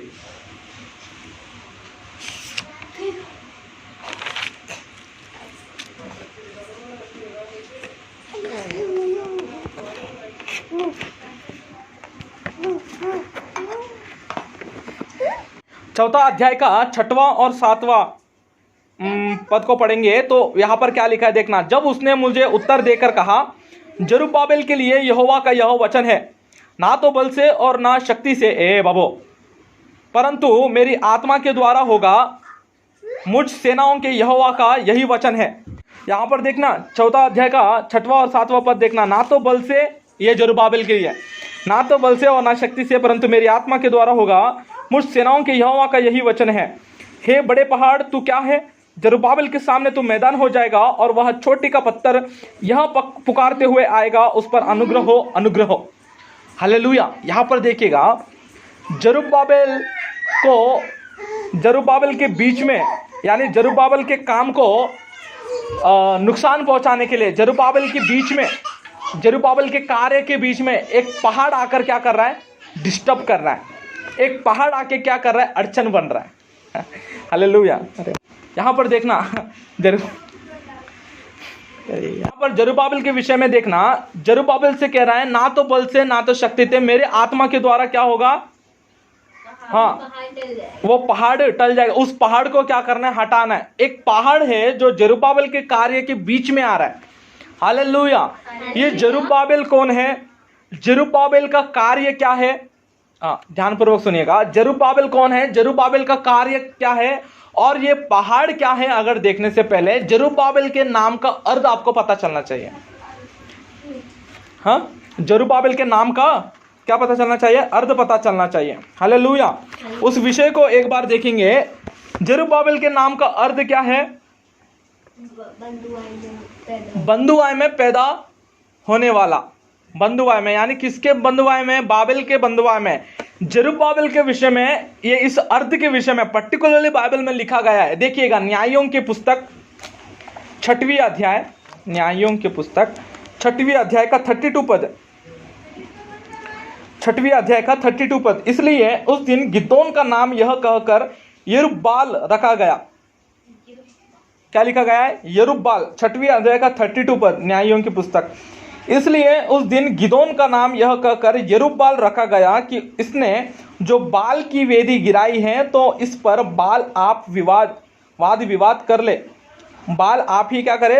वाद विवाद कर ले। यरुब्बाल करके फुटनोट्स में उसका अर्थ क्या दिया है दिखना, फुटनोट्स में, बाल वाद विवाद करे, बाल वाद विवाद करे। यहाँ पर ध्यान देखना, यहाँ पर ध्यान से सुनना। यरुब्बाबेल का, यरुब्बाल या जरुब्बाबेल, इन दोनों के नाम का अर्थ एक ही है। क्या करने के लिए? गड़बड़ी से वाद विवाद करने वाला। हालेलुया, ध्यानपूर्वक सुनिएगा। गड़बड़ी से वाद विवाद करने वाला, यानी बबुलोन से, बाबेल से, बाल से, बाल यानी ये बाल नहीं बाबेल से वाद विवाद करने वाला, बबुलोन में पैदा होने वाला, और बबुलोन से वाद विवाद, गड़बड़ी से। गड़बड़ी करके क्यों कह रहा हूं? बबुलोन यानी गड़बड़ी, बाबेल की टावर को याद करना, 11वां अध्याय उत्पत्ति के पुस्तक में। बाबेल यानी वहां पर गड़बड़ी, गड़बड़ी परमेश्वर ने उत्पन्न कर दिया। उस गड़बड़ी से क्या करना? वाद विवाद करना। हालेलुया। यहां पर देखिएगा, पर्वत यानी कौन है? नाश के पर्वत, नाश, विनाश का पर्वत, नाश का पर्वत करके यिर्मयाह ने शैतान के विषय में क्या किया? बोला है। मारूंगा अब, ठीक है। यहां पर देखिएगा, नाश पर्वत, विनाश का पर्वत करके यिर्मयाह ने शैतान के विषय में कहा। जरुब्बाबेल के कार्य के बीच में यह पर्वत जा रहा है, यह पर्वत अड़चन बन रहा है जरुब्बाबेल के कार्य के लिए। तो यहां पर परमेश्वर क्या लिखाया है कि हे बड़े पहाड़, तू क्या है? जरुब्बाबेल के सामने तू मैदान हो जाएगा। जरुब्बाबेल के सामने कैसा हो जाएगा? मैदान हो जाएगा। और वह चोटी का पत्थर यह पुकारते आएगा, उस पर अनुग्रह हो, अनुग्रह हो। हालेलुया। यहां पर देखिएगा, वाद विवाद करना चाहिए। जरुब्बाबेल का अर्थ क्या है? बाबेल से क्या करने वाला? वाद विवाद करे, बाल से वाद विवाद करे, बाल ही वाद विवाद करे। हालेलुया। जरुब्बाबेल यानी वाद विवाद करके भी क्या करेगा? अपने कार्य को पूरा करेगा। गड़बड़ी के साथ क्या करेगा? वाद विवाद करके कार्य को क्या करेगा? पूरा करेगा। कार्य क्या था? मंदिर का निर्माण करना, पुनः निर्माण करने में जो अड़चन आ रही है, उससे वाद विवाद करने वाला कौन है? जरुब्बाबेल। ऐसे हर जरुब्बाबेल को इस अंत के दिन में जन्म लेना है, पैदा होना है। ध्यानपूर्वक सुनिएगा, आत्मिक संदेश को दे रहा हूं। अब 2 मिनट का आत्मिक संदेश को आपके सामने लेकर आना चाहता हूं जरुब्बाबेल के द्वारा। कल हमने हग्गाई की पुस्तक में देखा, जरुब्बाबेल को परमेश्वर ने अपनी अंगूठी के समान बनाया है, रखा है उसे। यानी दाऊद के साथ जो वाचा बांधा था, परमेश्वर ने जरुब्बाबेल के साथ उसे आगे बढ़ाया। यहोवाकीम के दिनों में वो नष्ट हो गया वाचा, लेकिन जरुब्बाबेल के साथ आगे बढ़ाकर जब अपनी स्थिति को पुनर्निर्माण किया, तो जरुब्बाबेल के साथ वो वाचा बांधा, अंगूठी के समान बनाया। लेकिन आज परमेश्वर का संदेश जकरिया की पुस्तक से क्या है पता? अंत के दिनों में सभी को जरुब्बाबेल के समान क्या होना है? जन्म लेना है, जरुब्बाबेल के समान बनना है। क्यों बनना है पता? अंत के दिनों में अड़चन आने वाली हर एक गड़बड़ी को वाद विवाद करके क्या करो? हटाओ। ध्यानपूर्वक सुनिएगा, ये मेरी बातें नहीं है। कई सारे लोग जो कहते हैं कि वाद विवाद करने से केवल क्या फैलेगा? बुराई फैलेगा। वाद विवाद करने से क्या फैलेगा? बुराई फैलेगा। वाद विवाद करने से कुछ हमको नहीं मिलने वाला है करके जो कहते हैं, ये सभी झूठे भविष्यवक्ता हैं। परमेश्वर का वचन तीतुस के पत्र 3 अध्याय के 9वें पद में कहते हैं, फालतू की वाद विवाद को छोड़ दो, फालतू के वाद विवाद को छोड़ दो। हालेलुया। यानी कुछ लोग कैसे होते हैं पता? समुद्र में मछलियां ही क्यों बने? पास्टर जी बताओ। आदम को ही परमेश्वर ने क्यों सुलाया बताओ? गाढ़ निद्र में, गहरे नींद में केवल आदम को ही क्यों किया? हवा को क्यों नहीं किया बताओ? हालेलुया। परमेश्वर ने ज्ञान, बुद्धि और ज्ञान के वृक्ष को एक्चुअली वहां पर रखा ही क्यों? हाँ, जब ये पाप कर रहे थे तो परमेश्वर क्या सो रहा था? ये सब क्या है? फालतू की वाद विवाद है। आप ध्यानपूर्वक बाइबल पढ़ोगे तो सभी का प्रश्न का जवाब आपको वहीं पर मिलेगा। बुद्धि और ज्ञान के वृक्ष को वहां पर क्यों रखा है? एक बहुत अच्छी दृष्टांत के रूप में आपको बाइबल स्टडी में दिया था मैंने। हालेलुया। ये सब वाद विवाद को लोग क्या करते पता, चलाते आगे तक बढ़ाते हैं, आगे तक इसी को बढ़ाते जाएंगे। हालेलुया, इसी को बढ़ाएंगे। लेकिन वाद विवाद जरूरी है, क्यों? सत्य को स्थापित करने के लिए, जरुब्बाबिल बनने के लिए। जरुब्बाबिल का अर्थ ही है गड़बड़ी के साथ वाद विवाद करना। जहां पर भी परमेश्वर की सत्य को रोकने वाली गड़बड़ी है, वहां पर क्या करना है? सत्य का स्थापित करने के लिए वाद विवाद करना जरूरी है। हालेलुया। आप एक बार फिलिपियों के पत्र पहली अध्याय का 7वां पद देखो। फिलिपियों के पत्र पहली अध्याय का 7वां पद को जब हम देखते हैं तो यहाँ पर क्या लिखा है? उचित है कि मैं तुम सबके लिए ऐसा ही विचार करूं, क्योंकि तुम मेरे मन में आ बसे हो और मेरे कैद में और सुसमाचार के लिए उत्तर और प्रमाण देने में तुम सब मेरे साथ अनुग्रह में सहभागी हो। जब पौलुस कैद में था, वहां पर सुसमाचार को प्रकट करने के लिए, सुसमाचार को फैलाने के लिए, उत्तर और प्रमाण देने के लिए लोग क्या थे? पौलुस के साथ रहकर, यानी पौलुस कैद में है तो बाहर उनके सहभागी क्या कर रहे थे? उसके सहभागी क्या कर रहे थे? उत्तर और प्रमाण देने के लिए लगे थे। हालेलुया। और भी कुछ बातों को देखेंगे। प्रेरितों के काम 15वां अध्याय 6वां वचन। वाद विवाद के विषय में देखें बाइबल हमको कितना स्पष्ट रीति से कहता है। 15वां अध्याय का 6वां पद को देखेंगे। तब प्रेरित और प्राचीन इस बात के विषय में विचार करने के लिए इकट्ठे हुए। तब पतरस ने बहुत वाद विवाद हो जाने के बाद खड़े होकर उनसे कहा, हे भाइयों, तुम जानते हो कि बहुत दिन परमेश्वर ने तुम में से मुझे चुन लिया कि मेरे मुंह से अन्य जाति सुसमाचार का वचन सुनकर क्या करे? विश्वास करे। यहाँ पर देखिएगा, अंत के दिनों में प्रेरितों को, यानी हर एक पासवानों को इकट्ठा होना जरूरी है। यहाँ ध्यानपूर्वक सुनिएगा, मैं कुछ बातों को, संदेश को दे रहा हूँ, आत्मिक संदेश को दे रहा हूँ, बहुत जरूरी है अंत के दिनों में। अंत के दिनों में ये संदेश क्यों इतना जरूरी है? यानी उन दिनों में जब आदि की कलीसिया थी, पहले की, जब परमेश्वर के पुनरुद्धान के बाद प्रेरितों की कलीसिया, आदि की कलीसिया जब थी, आदि की कलीसिया में, यानी आदि के दिनों में, समय में कलीसिया में क्या होता था पता? प्रेरितों, पासवानों और बाकी सब प्राचीन एक साथ मिलकर एक जगह पर इकट्ठा होकर वो क्या करते थे पता? एक पर्टिकुलर टॉपिक पर वाद विवाद करके सत्य को स्थापित करते थे। देखना, सत्य को स्थापित करने के लिए आपस में ही वो वाद विवाद करके, यानी सभी के विचार को एक जगह पर लाकर सत्य क्या है उसको वाद विवाद करके सत्य को स्थापित करने के लिए सब इकट्ठा होते। हालेलुया। और भी कुछ वचनों को देखेंगे। 17वां अध्याय का 3वां वचन। और इनका अर्थ खोल खोल कर समझाता था कि मसीह को दुख उठाना और मरे हुए में से जी उठना अवश्य था, और यह यीशु जिसकी मैं तुम्हें कथा सुनाता हूँ, मसीह, उनमें कितनों ने और भक्त यूनानी में से बहुतों ने और बहुत सी कुलीन स्त्रियों ने मान लिया। और यहूदियों ने, ये यहाँ पर भी देखिएगा, यहाँ पर भी क्या हो रहा है? वाद विवाद करके क्या कर रहा है? सत्य को स्थापित कर रहा है। 17वां अध्याय का 17वां पद भी देखिएगा। अतः वह आराधनालय में यहूदियों और भक्तों से और चौक में जो लोग उससे मिलते थे उनसे हर दिन वाद विवाद किया करता था। कौन? पौलुस क्या करता था? जहां पर भी मिले वहां पर हर किसी के साथ क्या करता था? सबके साथ वाद विवाद करके उनके बीच में सत्य का स्थापित करता था। सत्य का क्या करता था? स्थापित करता था। अंत के दिनों में सत्य का स्थापित करना जरूरी है। हमने संडे के दिन क्या देखा है? योद्धा बनो और क्या करो? लड़ो। यहूदियों के पत्र पहली अध्याय का 3 वचन में क्या लिखा है पर्टिकुलरली? कि हमें हमारे विश्वास को थामने के लिए क्या करना है? हर समय यत्न करते रहना है। क्यों यत्न करना है? क्यों लड़ना है? क्योंकि ऑलरेडी कई सारे झूठे भविष्यवक्ता हमारे बीच में आ चुके हैं। वो परमेश्वर के अनुग्रह को क्या कर रहे हैं?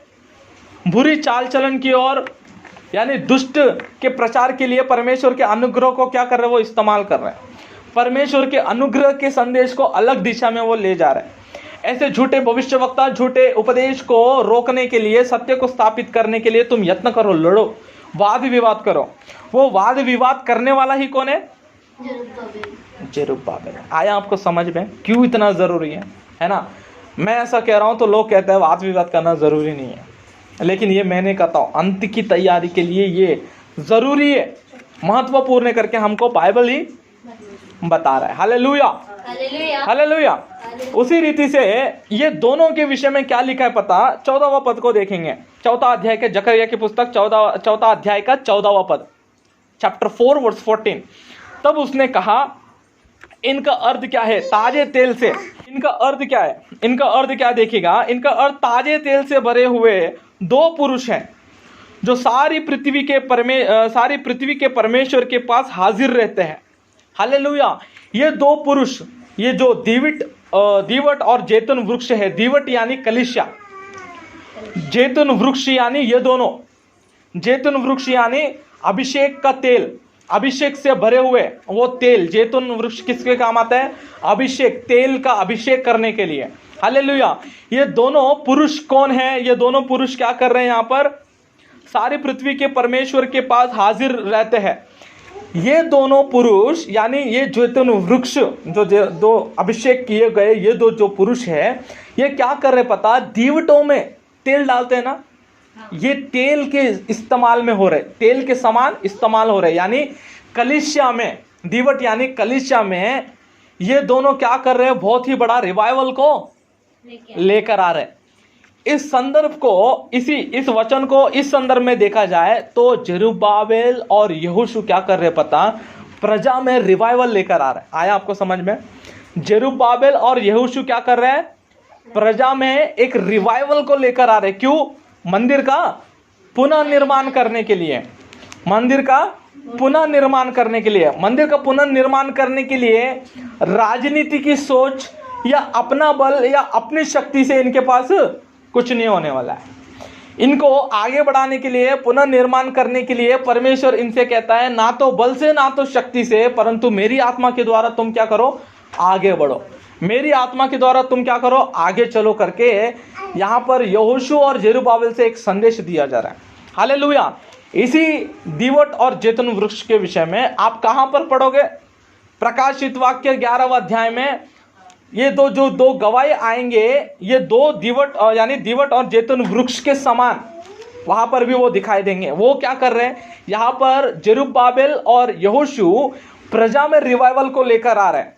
तो वहां पर वो दो गवाही क्या कर रहे हैं, अंत के दिनों में कलीसियाओं में, सार्वत्रिक कलीसिया में, यानी ये सार्वजनिक कलीसिया में ये दो गवाही क्या लेकर आ रहे हैं, प्रकाशित वाक्य में अभिषेक के तेल से ये क्या लेकर आ रहे, रिवाइवल को लेकर आ रहे एंड टाइम्स में करके हम यहाँ पर सीखते हैं। Hallelujah, hallelujah.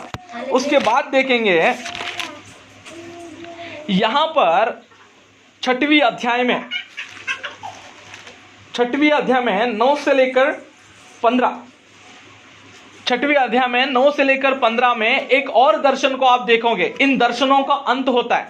8 दर्शन आपने जो देखा ना, 8 दर्शन जो आपने देखा ना, उस 8 दर्शनों को यानी एक एंडिंग में लेकर आने के लिए क्या है, ये एक दर्शन है। यानी ये दर्शन लगभग किस दर्शन पर बेस है अगर देखा जाए तो इन 8 दर्शनों के बीच में जो दर्शन है उस दर्शन को कंटिन्यू करता है। इन 8 दर्शनों के बीच में जो दर्शन है उन दर्शनों को उठाकर ये क्या करता है, ये लास्ट दर्शन क्या करता है, कंटिन्यूएशन करता है। 8 दर्शनों के बीच का दर्शन क्या है, चौथा और पांचवा दर्शन है। इन चौथा और पांचवा दर्शनों को कंटिन्यू करता है ये 6वां दर्शन। ये 6वां दर्शन में आप क्या देखोगे पता, यहां पर फिर एक बार आप क्या देखोगे, महायाजक यहोशू को देखोगे। देखो आप वहां पर है ना, महायाजक यहोशू को देखोगे। महायाजक यहोशू को एक मुकुट दिया गया है ना, मुकुट पहनाया गया है महायाजक यहोशू को। ये मुकुट किस चीज का सादृश्य है अगर देखा जाए तो आने वाले भविष्य के दिनों में महायाजक यहोशू एक चिन्ह के रूप में रहेगा। यानी आने वाले मसीहा, जो मसीह भविष्य में जो मसीह आने वाला है, यहोशू के चिन्ह के रूप में, यानी आने वाले जो मसीहा है वो भविष्य में सार्वजनिक कलीसिया के लिए एक महायाजक के रूप में भी आएगा। हालेलुया। क्या देखा आपने यहाँ पर, महायाजक यहोशू जो है वो एक चिन्ह है। क्यों? आने वाले भविष्य में आने वाले महायाजक के लिए प्रकट होने वाले महायाजक कौन है हमारा, यीशु मसीह। उस आने वाले यीशु मसीह के लिए यहाँ पर क्या है, योशु चिन्ह के रूप में। यहाँ पर देखा जाए तो प्रजा क्या करना है, प्रजा को परमेश्वर के लिए विश्वसनीय रहना है और उसके वाचा को क्या करना है, आज्ञाकारी से आगे बढ़ाना है। हालेलुया। इस दर्शनों का, ये जो छठवां दर्शन आप यहाँ पर देख रहे हो, छठवीं अध्याय में जो दर्शन देख रहे हो, इस दर्शन का अर्थ क्या है अगर देखोगे, अगर प्रजा परमेश्वर से विश्वास यानी परमेश्वर पर विश्वास करेंगे और परमेश्वर की वाचा को विश्वास के साथ आगे बढ़ाएंगे, तभी जाकर परमेश्वर के राज्य की स्थापना तुम्हारे बीच में होगी। हालेलुया। तभी जाके ये दर्शन क्या हो जाएंगे, संपूर्ण होगा करके। छठवां दर्शन क्या होगा, संपूर्ण होगा। कब होगा ये दर्शन, कब होगा, जब प्रजा विश्वास के साथ आगे बढ़ेंगे और विश्वास के साथ यानी परमेश्वर पर विश्वास रखेंगे और विश्वास के साथ वाचा को आगे बढ़ाएंगे, तभी क्या होगा, परमेश्वर के राज्य का स्थापन होगा। उसके बाद देखेंगे 7वें से लेकर 8वें अध्याय में अंतिम दशा। ठीक है, इस दर्शनों का और अंतिम दशा, लास्ट 7वां और 8वां भाग, यानी ये पूरा क्या है, तीसरा भाग हमारा चालू है ना। अब तक क्या हुआ, दूसरा भाग ही कंप्लीट हुआ। तीसरा भाग देखेंगे 7वां और 8वें अध्याय में। देख रहे हो? हाँ।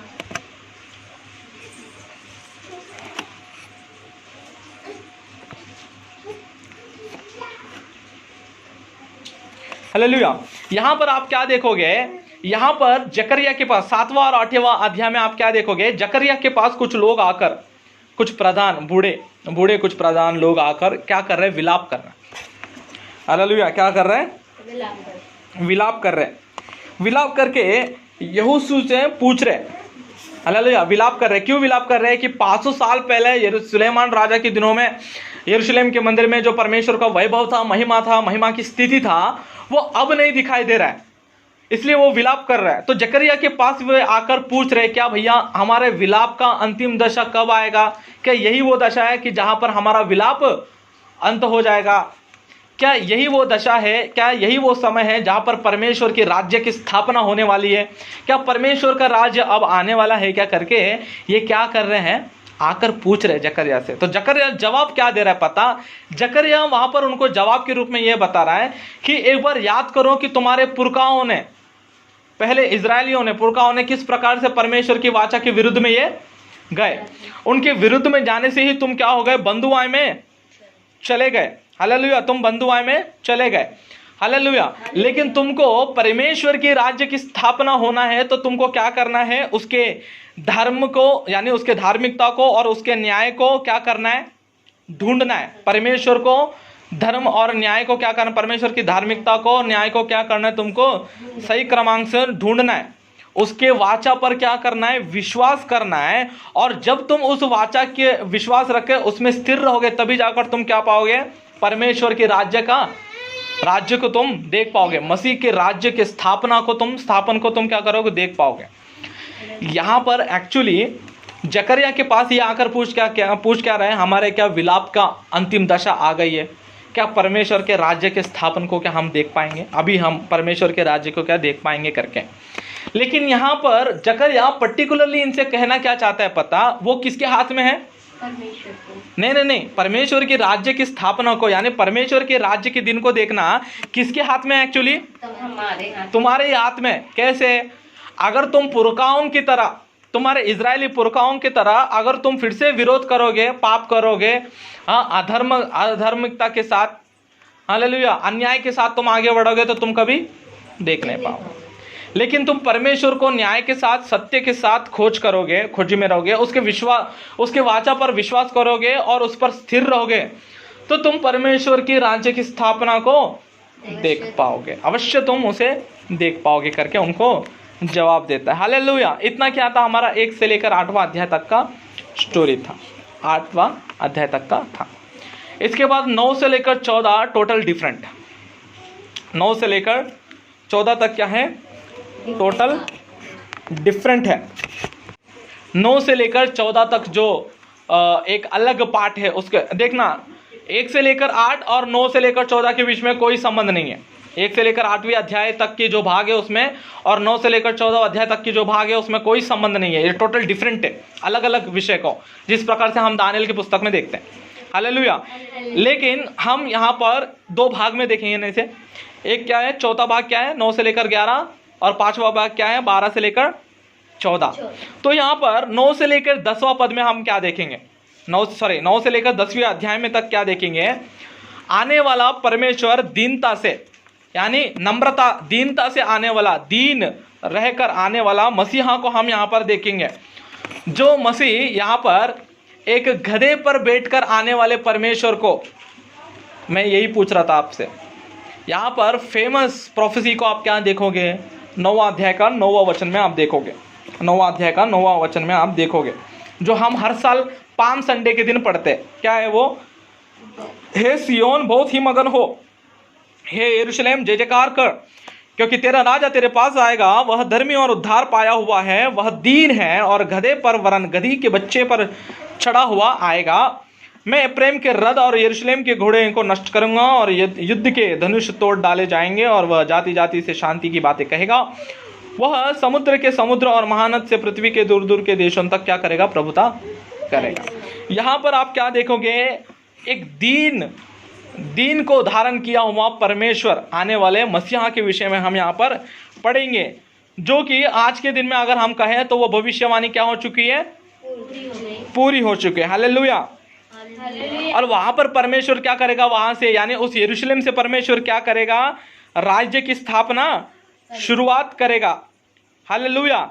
लेकिन 11वां अध्याय में आने पर हम इज़राइल को एक भेड़ के रूप में, भेड़ों के रूप में हम देखेंगे, एक छोटे भेड़ों के रूप में, स्मॉल भेड़ों के रूप में हम देखेंगे, जहां पर परमेश्वर एक अच्छा चरवाहा के रूप में हम परमेश्वर की प्रत्यक्षता को वहां पर हम देखेंगे 11वां अध्याय में। हालेलुया। 11वां अध्याय में हम क्या देखेंगे, चरवाहा के रूप में, परमेश्वर को एक अच्छे चरवाहा के रूप में भी हम यहाँ पर देखेंगे, इज़राइल को एक भेड़ के रूप में। यहाँ पर देखा जाए तो होता क्या है यहाँ पर अगर देखा जाए तो यहाँ पर सबसे पहले इस चरवाहा को, परमेश्वर को अपनी खुद की प्रजा ही, परमेश्वर की प्रजा ही क्या करेगी, परमेश्वर की तिरस्कार करेगी, यानी इनकार कर देगा। हालेलुया। क्या करेगा, विरोध में उठेगा परमेश्वर की खुद की प्रजा। उसके बाद परमेश्वर के नगर में जो परमेश्वर के नायक या प्रधान जो याजक रहते हैं वो भी क्या करेंगे, परमेश्वर के अगेंस्ट में जाएंगे। तो परमेश्वर एट लास्ट उनमें लास्ट में क्या करेगा, परमेश्वर उन्हें झूठे प्रजा को क्या करेगा परमेश्वर लास्ट में, आप यहां पर क्या देखोगे, परमेश्वर की प्रजा ही परमेश्वर का सबसे पहले तिरस्कार करेगा। उसके बाद परमेश्वर के नायक यानी याजक भी क्या करेंगे, लीडर्स भी क्या करेंगे, परमेश्वर का तिरस्कार करेंगे। तो लास्ट में आप क्या देखोगे, परमेश्वर अपनी प्रजा को उन झूठे, उन दुष्ट चरवाहों के हाथों में क्या करेगा, परमेश्वर उन्हें सौंप देगा। हालेलुया। तो यहाँ पर एक बहुत बड़ा प्रश्न उठता है इस जगह पर। 11वां अध्याय में हम जब पढ़ते हैं तो बहुत बड़ा प्रश्न हमारे बीच में आता है, हमारे सामने आता है। क्या बहुत बड़ा प्रश्न आता है, क्या प्रजा परमेश्वर की तिरस्कार हर समय करेगा, युगाने युग के लिए क्या वो तिरस्कार ही करेगा? क्या अंत तक प्रजा परमेश्वर की विरुद्ध ही करते रहेगा, विरोधी करते रहेगा, तिरस्कार ही करते रहेगा क्या? ऐसा एक प्रश्न हमको 11वां अध्याय में उठता है ना, हमारे सामने आता है। तो वहां पर देखना क्या है पता, 12 से लेकर 14 अध्याय तक, जो 12 से लेकर जो 14 अध्याय का जो भाग है वो हमें एक जवाब देता है, इस प्रश्न का जवाब देता है। क्या करके जवाब देता है? नहीं करके जवाब देता है। क्या देता है? नहीं, ऐसा नहीं होगा करके। अब 11वां अध्याय में यीशु मसीह के विषय में कुछ भविष्यवाणियों को देखेंगे। जिस प्रकार से इस्करियोत यहूदा ने 30 चांदी के देकर परमेश्वर को बेच देता है ना, उस विषय को आप 11वां अध्याय में, उस प्रोफेसी को आप देखोगे। देखना 11वां अध्याय के 12 से लेकर 14 पद तक आप देखोगे। हालेलुया। 11वां अध्याय का 12 से लेकर 14वां पद तक देखोगे आप। थोड़ी देर कुछ थोड़ा पीछे फिर से एक बार आकर मैं आपको कुछ मेन पॉइंट्स को आपको बताना चाहूँगा। अब 8वां पद में आओगे, 8वां अध्याय में आप जब आओगे, 8वां अध्याय में जब आप आओगे तो 8वां अध्याय परमेश्वर के लिए हमारे चाल चलन कैसी होनी चाहिए हमको दर्शाता है। ठीक है, 7वां और 8वां अध्याय हमने देखा ना। हाँ। तो 8वां अध्याय हमको क्या दर्शाता है, परमेश्वर के लिए कैसी चाल चलन हमको चलना चाहिए करके, वो एक मेन है। ठीक है, जहां पर आप ये पढ़ोगे, कहां पर, यहाँ पर एक बार देखिएगा 16वां पद में आप पढ़ोगे तो एक अच्छे यानी किस प्रकार की चाल चलन होनी चाहिए करके 8वां का 16 और 17वां पद में आप देखोगे। 8 का 16 और 17 पद में देखोगे। उसके बाद 18वां पद आपने देखा, 8वां अध्याय का 18 से लेकर 23 पद तक आपने देखा। हाँ। वहां पर आप क्या देखोगे, लोग क्या कर रही हैं, लोग क्या कर रही है, परमेश्वर के लिए यहाँ पर क्या कर रहे, उपवास की प्रार्थना कर रहे हैं ना, उपवास कर रहे हैं ना, फास्टिंग कर रहे हैं। हाँ। तो ये फास्टिंग कैसे चेंज हो गया, उत्सव के रूप में चेंज हो गया है। परमेश्वर के लिए ये जो उपवास कर रहे हैं, देखना आप 19वां पद में देखोगे, वो उत्सव में क्या हुआ, चेंज हो गया, बदल गया करके भी आप यहाँ पर देखोगे। हालेलुया। हालेलुया। उसके बाद हम देखेंगे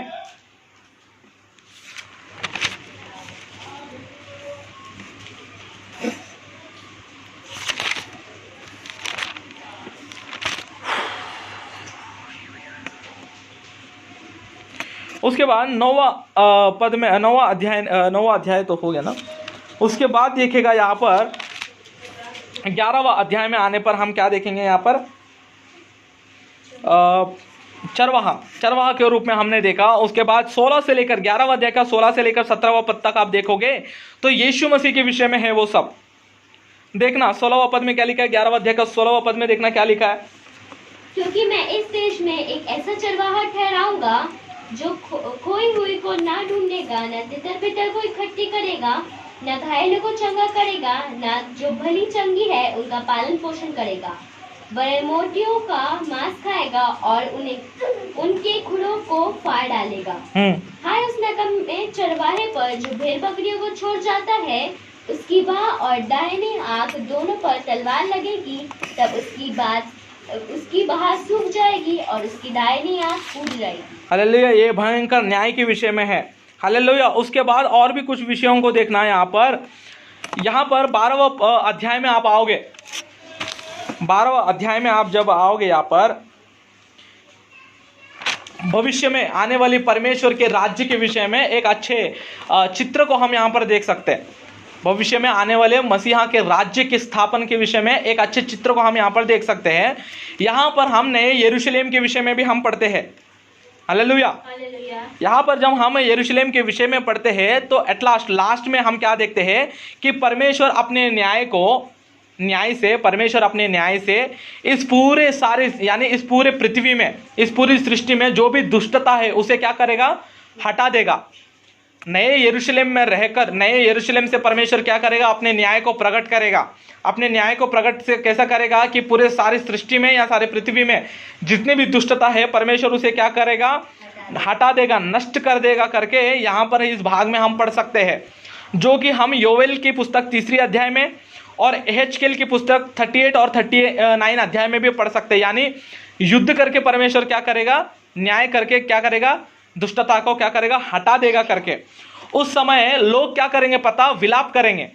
अभिषेक यानी हमने इस मसीहा को टुकरा दिया करके लोग क्या करेंगे, विलाप करेंगे। आप एक बार देखिएगा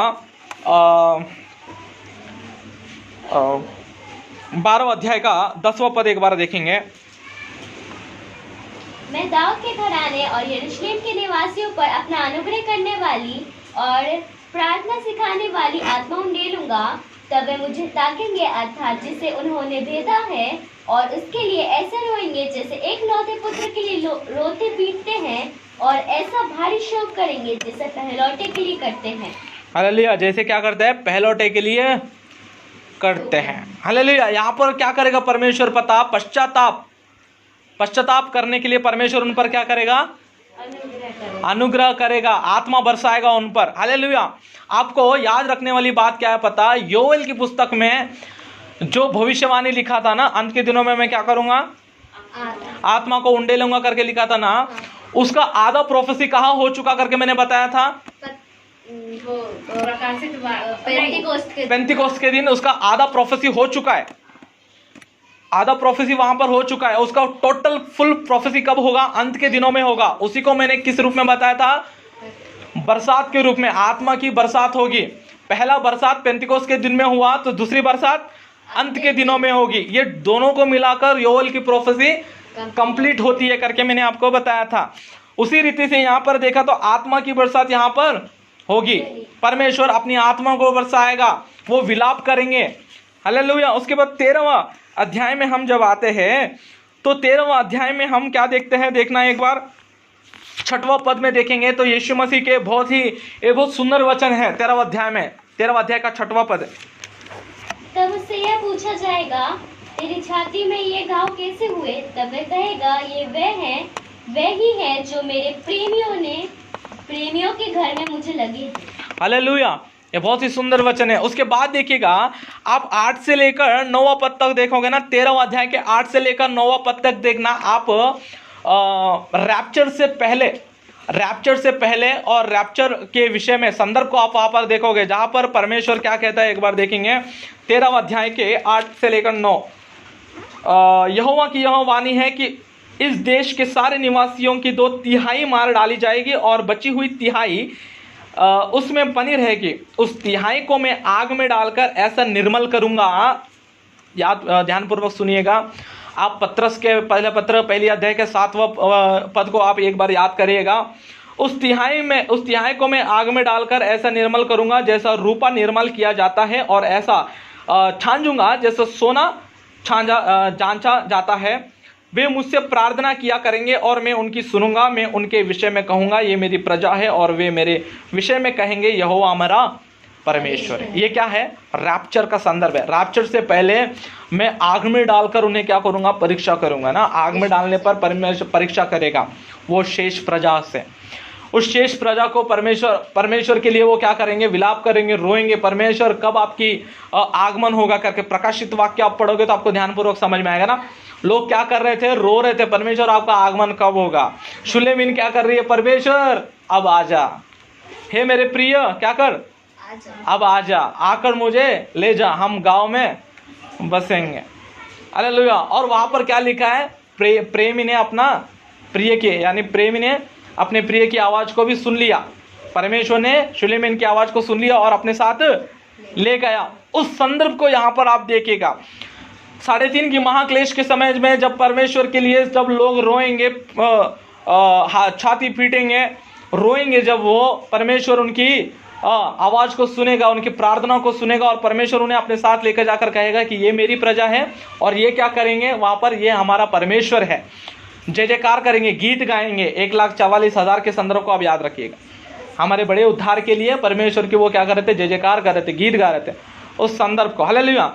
14वां पद में एंड टाइम्स, 14वां अध्याय में आप देखोगे तो एंड टाइम्स, एंड में परमेश्वर किस प्रकार से क्या करेगा? युद्ध लड़ेगा, किस प्रकार से परमेश्वर आएगा, है ना। रैप्चर हो गया, अब परमेश्वर की दूसरे आगमन के विषय में 4वां पद देखना। 14वां अध्याय का 4वां पद देखेंगे तो जैतून के पहाड़ पर परमेश्वर क्या करेगा? पाँव रखेगा करके, जैतून के पर्वत पर पाँव रखेगा जो पूर्व की ओर यरूशलेम के सामने। जब जैतून के पर्वत पूर्व से लेकर पश्चिम तक बीचों बीच में फटकर बहुत बड़ा खड्डा हो जाएगा, तब आधा पर्वत उत्तर की ओर और आधा दक्षिण की ओर क्या हो जाएगा? हट जाएगा। हालेलुया। उसके बाद आप एक एक देखते आएंगे तो एंड टाइम्स में किस प्रकार से प्रकाशित वाक्य में हमने पढ़ा, उस प्रकाशित वाक्य के संदर्भ को हम यहाँ पर देखते हुए आएंगे। हालेलुया। हालेलुया। देखो यहाँ पर एक और विषय देखेंगे, 14 अध्याय का 9वां पद भी देखेंगे। तभी यहोवा सारी पृथ्वी का राजा होगा, और उस दिन एक ही होगा, और उसका नाम भी एक ही माना जाएगा। हालेलुया। यहाँ पर नए यरूशलेम का वर्णन भी है। नए यरूशलेम का वर्णन कैसा है मैं आपको सिंपल लैंग्वेज में बता रहा हूँ। यहाँ पर देखिएगा, लास्ट में परमेश्वर क्या करेगा? अन्याय को पाप को क्या कर देगा? परमेश्वर हटा देगा। सभी राज्य आकर एक जगह पर बसने लगेंगे, नए यरूशलेम में बसने लगेंगे। वहां पर परमेश्वर वहां पर क्या करेगा? परमेश्वर निवास करेगा। उस नए यरूशलेम को किस प्रकार से अदन के वन के समान वो दिखाई देगा। वहां से परमेश्वर के सिंहासन के नीचे से क्या निकलेगा? जीवन का जल भी बहने लगेगा, जो देश देश में जाकर क्या होगा? उनको चंगाई देगा, छुटकारा देगा करके। हालेलुया। और सभी लोग आके परमेश्वर की क्या करेंगे, महिमा करने लगेंगे। इससे क्या होता है, ये जकरिया की पुस्तक का एंडिंग में हम आ जाते हैं। देखना यहाँ पर अंत के दिनों में मैं युद्ध लड़ूंगा करके भी यहाँ पर लिखा है। 14वां अध्याय का 13वां पद देखना। उस समय यहोवा की ओर से उनमें बड़ी घबराहट पैठेगी और वे एक दूसरे के हाथ को पकड़ेंगे और एक दूसरे पर अपने अपने हाथ भी उठाएंगे। ये कहाँ का संदर्भ है, एहेजकेल की पुस्तक 38वां अध्याय में आप देखोगे तो आपको ये समझ में आएगा ये संदर्भ। हालेलुया। यहाँ पर ये झोपड़ियों के पर्व को भी यहाँ पर हम देख सकते हैं। 16वां पद में देखना, तब जितने लोग यरूशलेम पर चढ़ने वाली सब जातियों में से बचे रहेंगे, वे प्रति वर्ष राजा को अर्थात सेनाओं के यहोवा को दंडवत करने और झोपड़ियों का पर्व मनाने के लिए मानने के लिए यरूशलेम में जाया करेंगे। क्या करेंगे, ये यरूशलेम में जाया करेंगे। झोपड़ियों के पर्व के विषय में भी हमको जकरिया की पुस्तक में लास्ट में हमको दिया गया। हालेलुया। यहाँ पर अब यहाँ पर टोटल रीति से आपको जकरिया की पुस्तक में आप क्या सीख सकते हो।